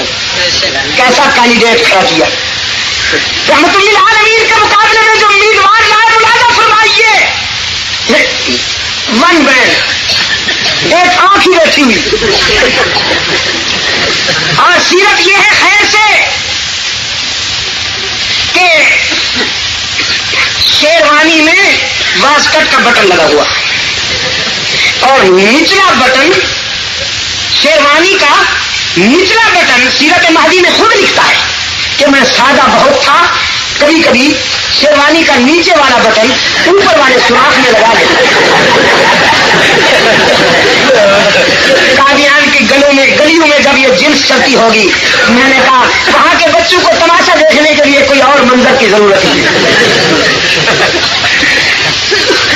اور سیرت ماضی جو پرانی ہے, اب تو انہوں نے بدل دیا, میرے پاس پرانا نسخہ ہے. آزاد کشمیر کے ایک دوست کو اللہ جزائے خیر عطا فرمائے, اس نے وہ نسخہ مجھے دیا. وہ سیدھا تو ہے لیکن اس میں یہ لکھا ہوا ہے کہ سر پہ کبھی کبھی شلوار باندھ لیتا تھا. ایک دن سرخ شلوار باندھ کے آ گیا جس سے وہ کمر بند لٹک رہا. کسی نے دیکھا مرزا جی یہ سر پہ کیا باندھ کے آ گئے ہو؟ اتار کے دیکھا تو کہنے لگا ہو آئی سوری, اندھیرا تھا, کھوٹی سے پگڑی لٹکی ہوئی تھی, میں نے سمجھا پگڑی باندھ رہا ہوں, یہ تو اندھیرے میں بشیر کی ماں کی شلوار باندھ کے آ گیا. اور خود لکھتا ہے کہ ایک دن میں 100 مرتبہ پیشاب کرنا پڑتا. تسلسل بال کا بیمار تھا. شاہ جی رحمت اللہ علیہ نے یہ حوالہ پڑھا کہ ماتھا پکڑ کے کہنے لگے کم وقت ایک دن میں 100 مرتبہ پیشاب کرتا تھا. انسان تھا یا میونسپل کمیٹی کا واٹر ٹینک؟ کہ بھائی قادیان کی میونسپلٹی کو تو چھڑکاؤ کے لیے واٹر ٹینک کے اہتمام کی ضرورت ہی نہیں. جہاں ذرا مٹی اڑی بلا لیا, مرزا صاحب آؤ گا, شاید کھلائی جاؤ. اور مقابلہ ہو رہا ہے رحمت للعالمین سے صلی اللہ علیہ وسلم. کہاں میرے آقا فخر رسول مولا کل سید ولد آدم, کہاں میرے آقا وہ حسن بے مثال میرے پیش نظر ہے کہ ذرے بھی دیکھ لیں تو طواف نظر کرے. کہاں میرے آقا کہ جب وہ چلتے تو دھرتی بولتی, فطرت پکارتی کہ یہ امامات کی سجاوٹ یہ جبین روشن, یہ قبائے عربی اور یہ نیچا دامن, مردہ بھی دیکھے تو کل چاک گریبان کفن, اٹھ چلے قبر سے بے تاب زباں پر سخن, مرحبا سید مکی مدنی العربی, دل و جابات فدایت سے عجب خوش رقبی. اللہ کے بعد کائنات میں سب سے بڑی شخصیت کون سی ہے؟ حضور اکرم صلی اللہ علیہ وسلم. بعد از خدا بزرگ کون ہے؟ رحمت عالم. اچھا یہ بھی سنیے, اب تک تو یہی کہا جاتا رہا کہ بعد از خدا کون ہے؟ رحمت عالم صلی اللہ علیہ وسلم. اب ایسے بھی پیدا ہو گئے وہ کہتے ہیں قبل از خدا بزرگ, تو یہ قصہ مختصر. یہ اذان جو ہے, اذان سے پہلے یہ جو کچھ پڑھا جاتا ہے میرے یار پڑھتے ہیں سر لگا کر, اسلامی شعار ہے اذان, اسلامی شعار ہے. اس میں پہلے اس کی وحدانیت اور اس کی الوہیت کو بیان کیا جاتا ہے اور پھر اس کے پیغمبر کی رسالت. یہی بات ہے نا, پہلے اللہ اکبر اللہ اکبر, یہ آداب ہے. اللہ اکبر اللہ اکبر, اشہد ان لا الہ الا اللہ, اشہد ان لا الہ الا اللہ, پھر اشہد ان محمدن رسول اللہ. تذکرہ ہے اذان میں رحمت للعالمین کا, لیکن اللہ کے بعد نا یہ کیا کہتے ہیں, اللہ کو رہنے دو جی پہلے ذرا, ہمیں سر لگا لینے دو. پہلے کارروائی ڈالتے ہیں تاکہ یہ امپریشن دیا جائے دنیا کو کہ قبل از خدا بزرگ حضور ہیں, اللہ کی بات ہوتی رہے گی. اور جب ان سے کہا جاتا ہے کہ بھئی یہ جو تم نے ملا رکھا ہے ساتھ میں حصہ, یہ حرمین شریفین کے میناروں سے جو آزان بلند ہو رہی ہے وہاں تو یہ نہیں ہے, تو پھر کیا کہتے ہیں کہ وہاں تو وہابیوں کا قبضہ ہے.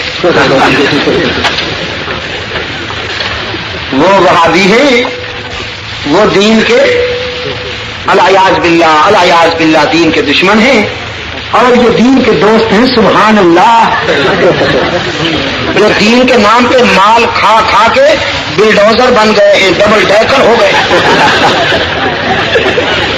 جن کی نظر ہر وقت مرید کی جیب پہ ہوتی ہے. مرید بیچارہ کھجلی بھی کرے تو پیر صاحب سمجھتے ہیں شاید نذرانہ نکال رہا ہے. یہ حضور کے عاشق ہیں اور حرمین شریفین کے ائمہ گمراہ ہیں. یہ تیجا ساتا 40واں جمعراتا اور 11ویں کا مال کھا کھا کر جو چھوٹی قسم کی کرونا کاروں میں نہیں گھس سکتے، جس کے نتیجہ میں پاکستان کے ڈیلر حضرات کو جاپان کی کمپنیوں کو لکھنا پڑا کہ آپ جو پاکستان کاریں ڈسٹریبیوٹ وہ ڈلیوری کیا کریں ذرا ان کے گیٹ کھلے بنایا کرو، اس لیے کہ یہاں کے گدی نشین گھس نہیں سکتے. یہ عاشق ایک سادہ لو مرید بیچارہ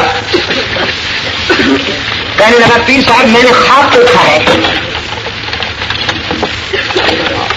میں نے خواب دیکھا ہے کہ آپ کے سامنے شہد کا پیالہ رکھا ہوا ہے اور میرے سامنے غلاظت کا پیالہ پڑا ہوا. پروفیشنل گدی نشین کہنے لگا ٹھیک دیکھا ہے بچے، اور ٹھیک دیکھا ہے، کیونکہ ہم اللہ والے ہیں، ہر وقت اللہ اللہ کرتے رہتے ہیں، بس تسبیح ہمارے ہاتھ میں ہوتی ہے، اس لیے ہمارے سامنے شہد کا پیالہ ہے. اور تم دنیا کے کتے ہو، ہر وقت دنیا کے پیچھے پڑے رہتے ہو، اس لیے تمہارے سامنے ہلاکت کا پیالہ ہے. ٹھیک دیکھا ہے بچے، ٹھیک دیکھا ہے. اس نے کہا حضرت صاحب سنو تو صحیح نا، ابھی تو میرا ہاتھ پورا نہیں ہوا، میں نے آگے دیکھا کہ میرا ہاتھ آپ کے پیالے میں ہے اور آپ کا ہاتھ میرے پیالے میں ہے.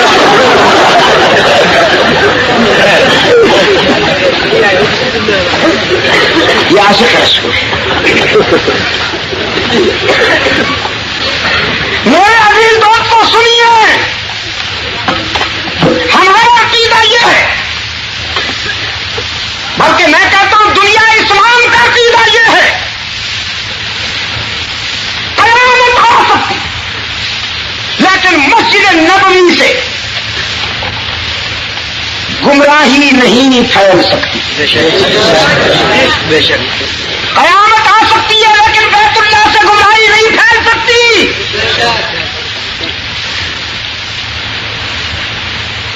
عالمی سطح پر رشد و ہدایت کا مرکز بیت اللہ ہے اور مسجد نبوی،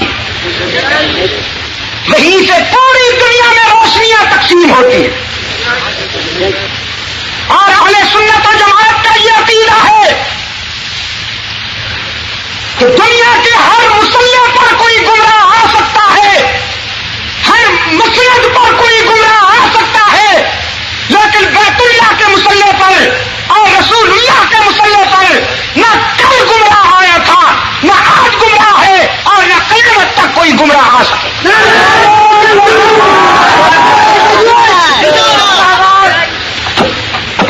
اور جو یہ کہتے ہیں کہ نہیں ان مسلوں پر جو لوگ کھڑے ہیں وہ گمراہ ہیں، ان کے بارے میں آپ کا کیا خیال ہے؟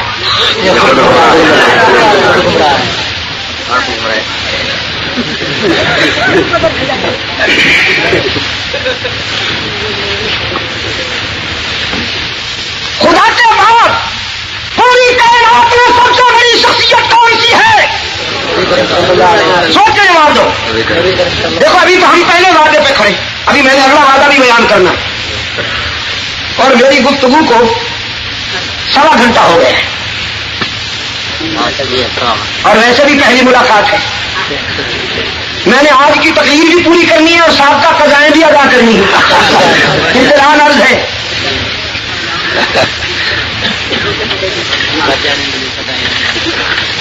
صحابہ کرام رضوان اللہ تعالی علیہ مجمعین نے حضور کے سامنے سر جھکایا؟ سوچ کے جواب دو. پوچھا اللہ کے محبوب، ہم دیکھتے ہیں عرب کے وڈیروں کے سامنے ان کی رعایت تعظیماً انہیں جھک کے ملتی ہے، تو ادب و احترام کا اگر یہی معیار ہے تو آپ ہمیں بھی اجازت دیجیے کہ ہم آپ کو تعظیماً جھک کے ملا کریں، آپ کا تعظیماً سجدہ کیا کریں. سرکار دو عالم صلی اللہ علیہ وسلم نے فرمایا لو كنت آمر احدا ان يسجد لاحد لامرت النساء ان يسجدن لازواجهن. اگر میری شریعت میں گنجائش ہوتی اللہ کے سوا کسی کے آگے سر جھکانے کی گنجائش ہوتی تو میں عورتوں کو اجازت دیتا کہ وہ اپنے خاوند کا سجدہ کیا کریں اور 14ویں صدی کے بابو کو اجازت ہوتی کہ وہ اپنی بیگم کا سجدہ کیا کریں. وہ تو نہیں کرتی.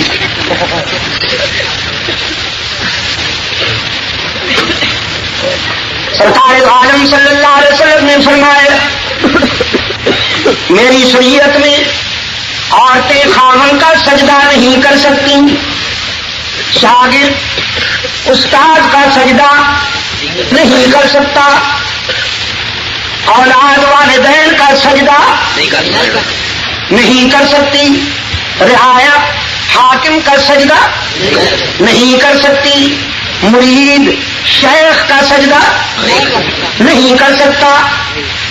باقی سارے تعلقات رہنے دیجیے. صحابی رسول کا سجدہ، صدیق اکبر جیسا سچا مرید، رحمت للعالمین جیسے سچے مرشد ہادی کا سجدہ. کملی والے نے فرمایا میرا سبق یاد رکھنا، کبھی بھولنا نہیں کہ سر کٹانے کے لیے کئی مقامات ہیں لیکن سر جھکانے کے لیے ایک ہی در ہے. تو جس میں عبادت کا دھوکہ مخلوق کی وہ تعظیم نہ کر، ہو جس میں عبادت کا دھوکہ مخلوق کی وہ تعظیم نہ کر، جو خاص خدا کا حصہ ہے بندوں میں اسے تقسیم نہ کر. سجدہ کس کا حق ہے؟ سر کٹانے کے لیے کئی مقامات ہیں. وطن کی آزادی خطرے میں ہو تو سر کٹا دیجیے، ماں کی آبرو خطرے میں ہو تو حلالی بیٹے سر کٹا دیا کرتے ہیں. اور میں کہا کرتا ہوں جیکب آباد کے دوستوں، ہماری مائیں قربان جائیں اس عظیم خاتون کے قدموں کی خاک کے ایک ذرے پر جو رحمت للعالمین کی آبرو ہے. یہ ماضی قریب کی بات ہے، لاہور میں ایک بدبخت نے کتاب لکھی، سرکار دو عالم صلی اللہ علیہ وسلم کی نجی زندگی پہ کیچڑ اچھالی. بڑے صغیر کا وہ درد مند اور روشن ضمیر خطیب امیر شریعت سید عطا اللہ شاہ بخاری رحمت اللہ علیہ کو پتہ چلا. انہوں نے کتاب دیکھی جس میں حضرت خدیجہ الکبریٰ رضی اللہ تعالی عنہا اور سید عائشہ صدیقہ رضی اللہ تعالی عنہا کی شان میں گستاخی کی گئی تھی. روتے ہوئے لاہور پہنچے، سر سے پگڑی اتار دی، ٹوپی پھینک دی، بال بکھے ہوئے ہیں اور انارکلی میں لکشمی میں مال روڈ پر دیوالا وار گھومتے ہیں. ایک ایک آدمی کو پکڑ کے کہتے ہیں آج رات موچی دروازے آ جانا، میں روؤں گا، میں چلاؤں گا، میری ماں کو گالیاں دی گئی ہیں، میری ماں کے دوپٹے پہ ہاتھ ڈالا گیا ہے، میری آبرو لٹ چکی ہے، پھر کبھی میرا بیان نہ سننا، بس آج آ جانا. رات ہوئی، موچی دروازوں میں ایک انسانی سیلاب امڑ آیا، انسانی سیلاب امڑ آیا. تا حد نظر انسانوں کے سر ہی سر نظر آتے ہیں. حضرت مفتی کفایت اللہ اور مفتی احمد سعید رحمت اللہ علیہ صدارت کی کرسی پہ بیٹھے ہیں اور سید عطا اللہ شاہ بخاری رحمت اللہ علیہ آنسو کی برسات میں فرماتے ہیں حلالی بیٹے ماؤں کی آبرو پہ کٹ مرا کرتے ہیں.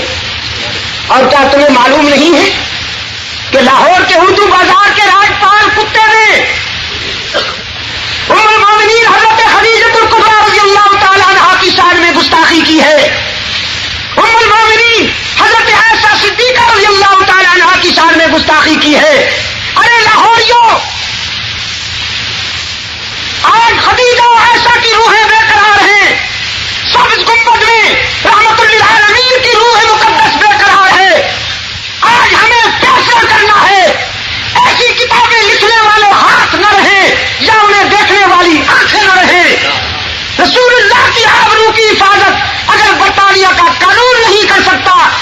نبی کے غلاموں کے خون کو کرنی ہے.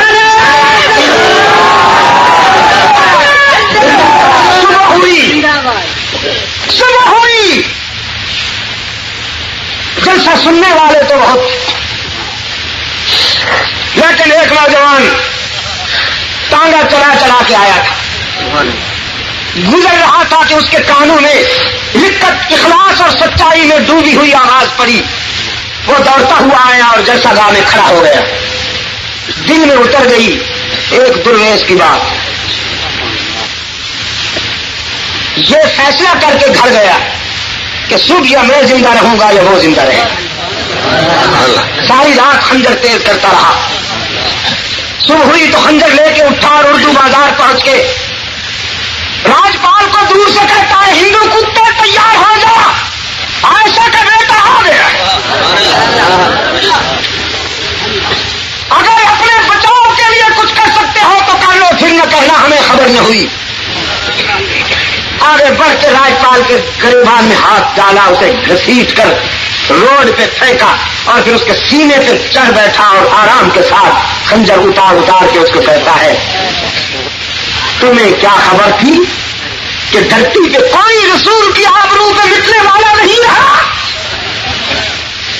اور جو لوگ جمع ہو گئے ان سے کہتا ہے یہ نوجوان مجھے پہچان لو، میرا نام علم الدین ہے، میں لاہور کا کوچوان ہوں. عدالت میں گواہی دینا کہ راجپال کا قاتل میں ہوں. 302 کا کیس بنا. صفائی کے وکلاء میں بڑے صغیر کے بڑے نامور وکیل شامل تھے، جن میں تحریک پاکستان کے قائد محمد علی جناح بھی تھے. ایک پیشی میں وکلاء نے کہا علم الدین تو بڑا محبوب نوجوان ہے، ہم چاہتے ہیں تیری جان بچنی چاہیے، اگر ذرا سی سپورٹ کر دو تو تیری جان بچ جائے. علم الدین کہنے لگا سپورٹ کہاں سے کروں؟ بابا میں تو محنت کش آدمی ہوں، ٹانگا چلاتا تھا، دال روٹی بنتی تھی. اب جیل میں پڑا ہوں، دال روٹی بھی سرکاری ملتی ہے. میرے پاس اتنا مال کہاں ہے، اتنا سرمایہ کہاں ہے کہ میں آپ کو سپورٹ کروں؟ وکیل حضرات کہنے لگے نہیں، وہ سپورٹ نہیں چاہیے، ہمیں رقم نہیں چاہیے، ذرا اپنا بیان تھوڑے سے بیان میں لچک پیدا کر دو. جج کے سامنے بس یہ کہہ دو میں نے جب راجپال پہ حملہ کیا تھا تو اس وقت میں غصے میں پاگل ہو چکا تھا، مجھے ہوش نہیں تھا، بس اتنا کہہ دو تو تمہاری جان بچ جائے. علم الدین نے زخمی شیر کی طرح کروٹ لی اور کہنے لگا ہوں یہ کبھی نہیں ہوگا، میری پوری زندگی پاگل پنے میں گزری ہے اور بے ہوشی میں گزری ہے، یہی لمحہ تو ہوش کا تھا جو رسول کی آبرو کے کام آ گیا. جیتی ہوئی بازی خود ہار دوں نہیں کہوں گا، اس عدالت میں بھی یہی کہوں گا، اللہ کی عدالت میں بھی یہی کہوں گا. میری زندگی میں ہوش کا لمحہ یہی تھا جو رحمت للعالمین کی آبرو کی حفاظت میں کے کام آ گیا ہے. میں راجپال کا قاتل ہوں، یہاں بھی کہتا ہوں وہاں بھی کہوں. اپنے نبوت سر کٹانے کے لیے بہت سے مقامات، سر کٹانے کے لیے بہت سے مقامات اور سر جھکانے کے لیے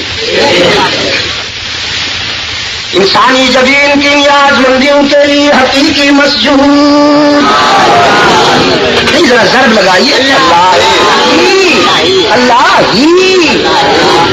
ہی پہ خاص زور دیجیے تاکہ بھی کے بیماروں کو شفا کاملہ نصیب ہو جائے. اور ہی پہ زور دینے کے ساتھ ساتھ اپنے دائیں بائیں سے آرام سے ہی کا انجیکشن لگا دیجیے. صاف اور بہترین ریکارڈنگ کے لیے کمر میوزک سینٹر شاہدائی بازار دیکھو بات کو یاد رکھیں. ہی پہ زور دینا ہے، یہاں بھی زور دینا ہے اور حشر میں بھی یہی کہنا ہے تو ہی سجدے کے لائق.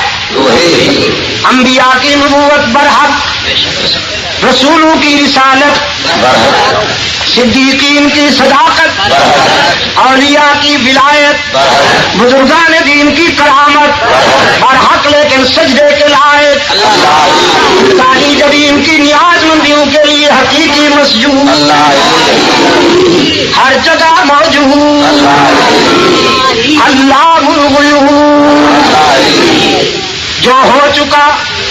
جو ہونے والا ہے اسے جاننے والا عالم ما کان و ما یکون.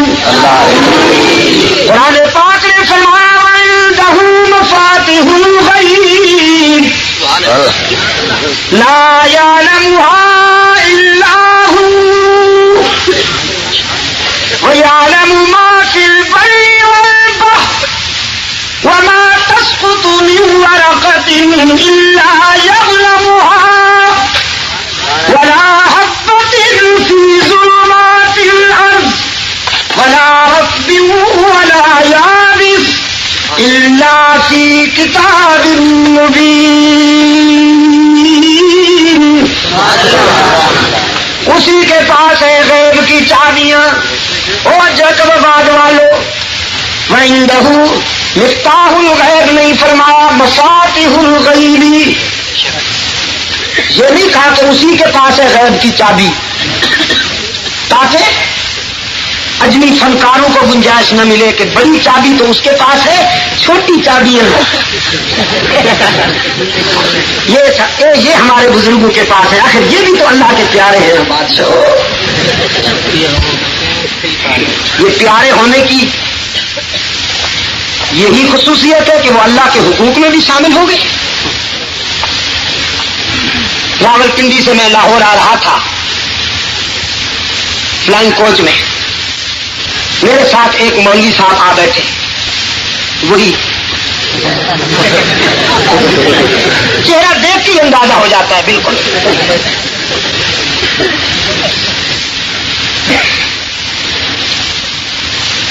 مجھ سے کہنے لگے آپ کی تعریف. میں نے کہا بس عبداللہ سمجھ لو.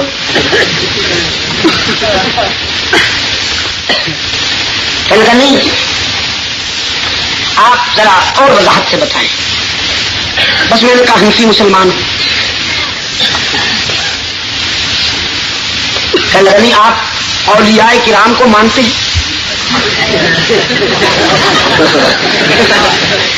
میں نے کہا الحمدللہ اولیاء کرام کو مانتا ہوں لیکن اولیاء کرام کا سوداگر نہیں ہوں.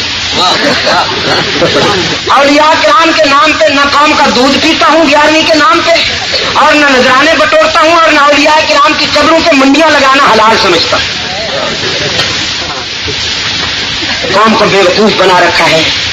11ویں نہیں دو گے تو تمہارے جانور خشک ہو جائیں. میں نے کہا خدا کی قسم 11ویں نہیں دو گے تو جانور خشک نہیں ہوں گے, اصل میں مولوی خشک ہو جائے گا. یہ جو 11ویں کا ماس کھا کھا کے پل گیا ہے نہیں کس کا سائز کلوز ہو جائے گا. جانور تو اللہ کے فضل و کرم سے دودھ دیتے ہیں. آپ یقین فرمائیے 11ویں کا دودھ نہ اللہ کی ضرورت نہ رسول اللہ کی ضرورت نہ صحابہ کی ضرورت نہ اہل بیت کی ضرورت نہ حضرت سید عبد القادر گیلانی کی ضرورت. سید عبد القادر گیلانی تو موحد اعظم تھا, قرآن و سنت کا مبلغ تھا. یہ صرف مولوی کی ضرورت ہے.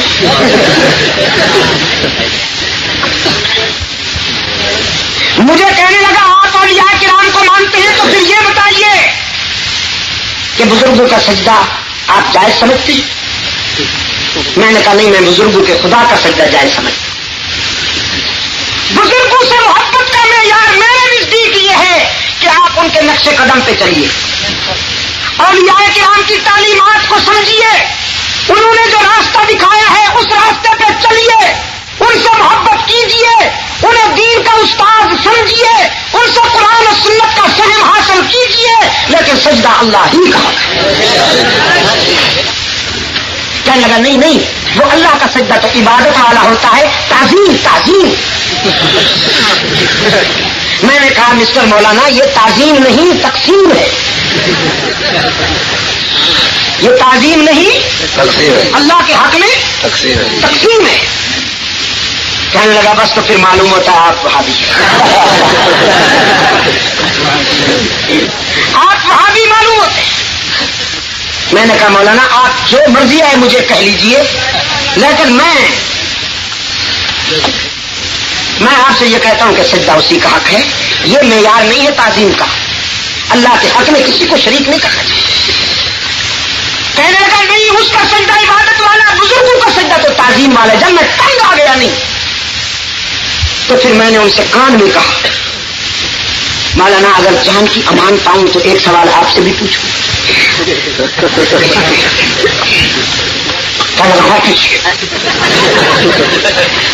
اخلاق کے تو بادشاہ ہوتے ہیں نا ماشاء. بات کرو تو یوں گلے پڑتے ہیں جیسے اکھڑی ہوئی کلہاڑی. میں نے کہا مولانا اگر آپ کا کوئی من چلا مرید عقیدت کے جذبے میں ڈوب کر آپ کی بیوی کا بوسہ لے لے تعظیماً تو آپ کا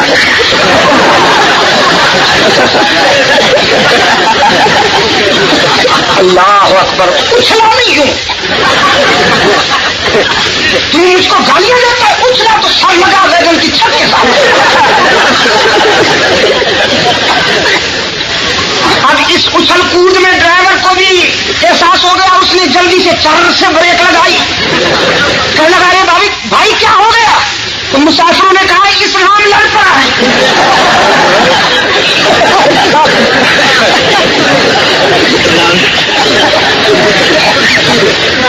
اب وہ بھی کوئی عجیب بازوق انسان تھا. ڈرائیور نے ویگن ایک طرف کھڑی کر دی. کہنے لگا ہوا کیا؟ اب مولوی صاحب مجھے کھا جانے والی نگاہوں سے دیکھ خبردار اگر آپ نے یہ لفظ دہرائے کھا جاؤں گا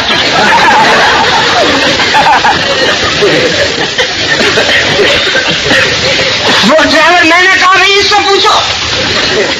ڈرائیور اس سے کہ مولوی صاحب ہری پگڑے والے سرکار کیا ہوا ہے؟ میں کچھ نہیں ہوا. جاؤ تم اپنا کام کرو. اس نے کہا میں اس وقت تک گاڑی نہیں چلاؤں گا جب تک تم مجھے بتاؤ گے نہیں. کیا مذاق بنا رکھا ہے؟ اب وہ ڈرائیور مسافر بیچارے پریشان سب کھڑے ہوئے کہنے لگے جی وہ نہیں بتاتا تو آپ ہی بتا دیں. میں نے کہا تم پہلے اس کو پکڑو نا پھر بتاؤ.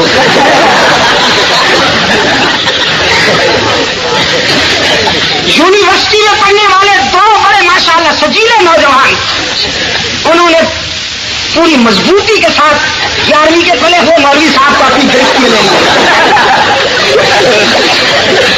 اور پھر میں نے وہاں تقریر شروع کی. میں نے کہا راستے میں اس نے مجھ سے یہ مسئلہ پوچھا سجدے کے متعلق. تو میں نے اس سے کہا اللہ والوں سے محبت کرنا میرا بھی جزو ایمان ہے. اللہ والوں سے دعائیں لینا میرا جزو ایمان ہے. ان کے نقش قدم پہ چلنا ضروری ہے. ہم اولیاء کرام کو اپنا دینی استاد سمجھتے ہیں, معلم سمجھتے ہیں, لیکن سجدہ اللہ ہی کا حق ہے. مگر یہ کہتا تھا نہیں تعظیمی تعظیمی. تو پھر میں نے ذرا تھوڑا سا ایگزامپل دیا. وہ میں نے بات دہرا دی. میں نے کہا جب میں نے اس کو یہ کہا تو یہ سرخ ہو گیا آپ بھی دیکھیے. میں نے ڈرائیور سے بھی کہا اور مسافروں سے بھی کہا خدا کے لیے تم جج بن کر مجھے جواب دو کہ اس کی 2% کی غیرت برداشت نہیں کرتی کہ کوئی تعظیم کے بہانے اس کا مرید اس کے حق کے ازدواجیت میں شریک ہو جائے تو اللہ کی غیرت کیسے برداشت کرے گی کہ تعظیم کے عنوان سے کوئی اس کے حق کے عبادت میں شریک ہو جائے.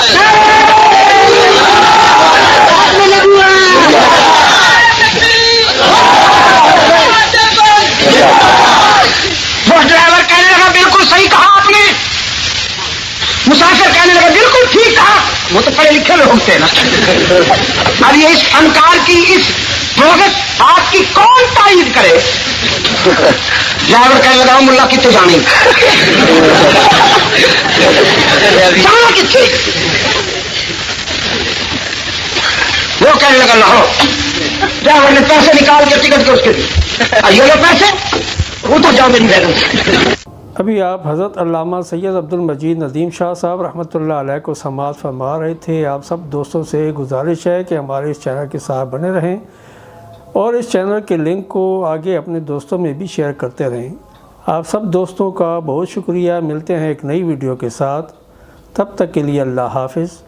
پاکستان پائندہ باد.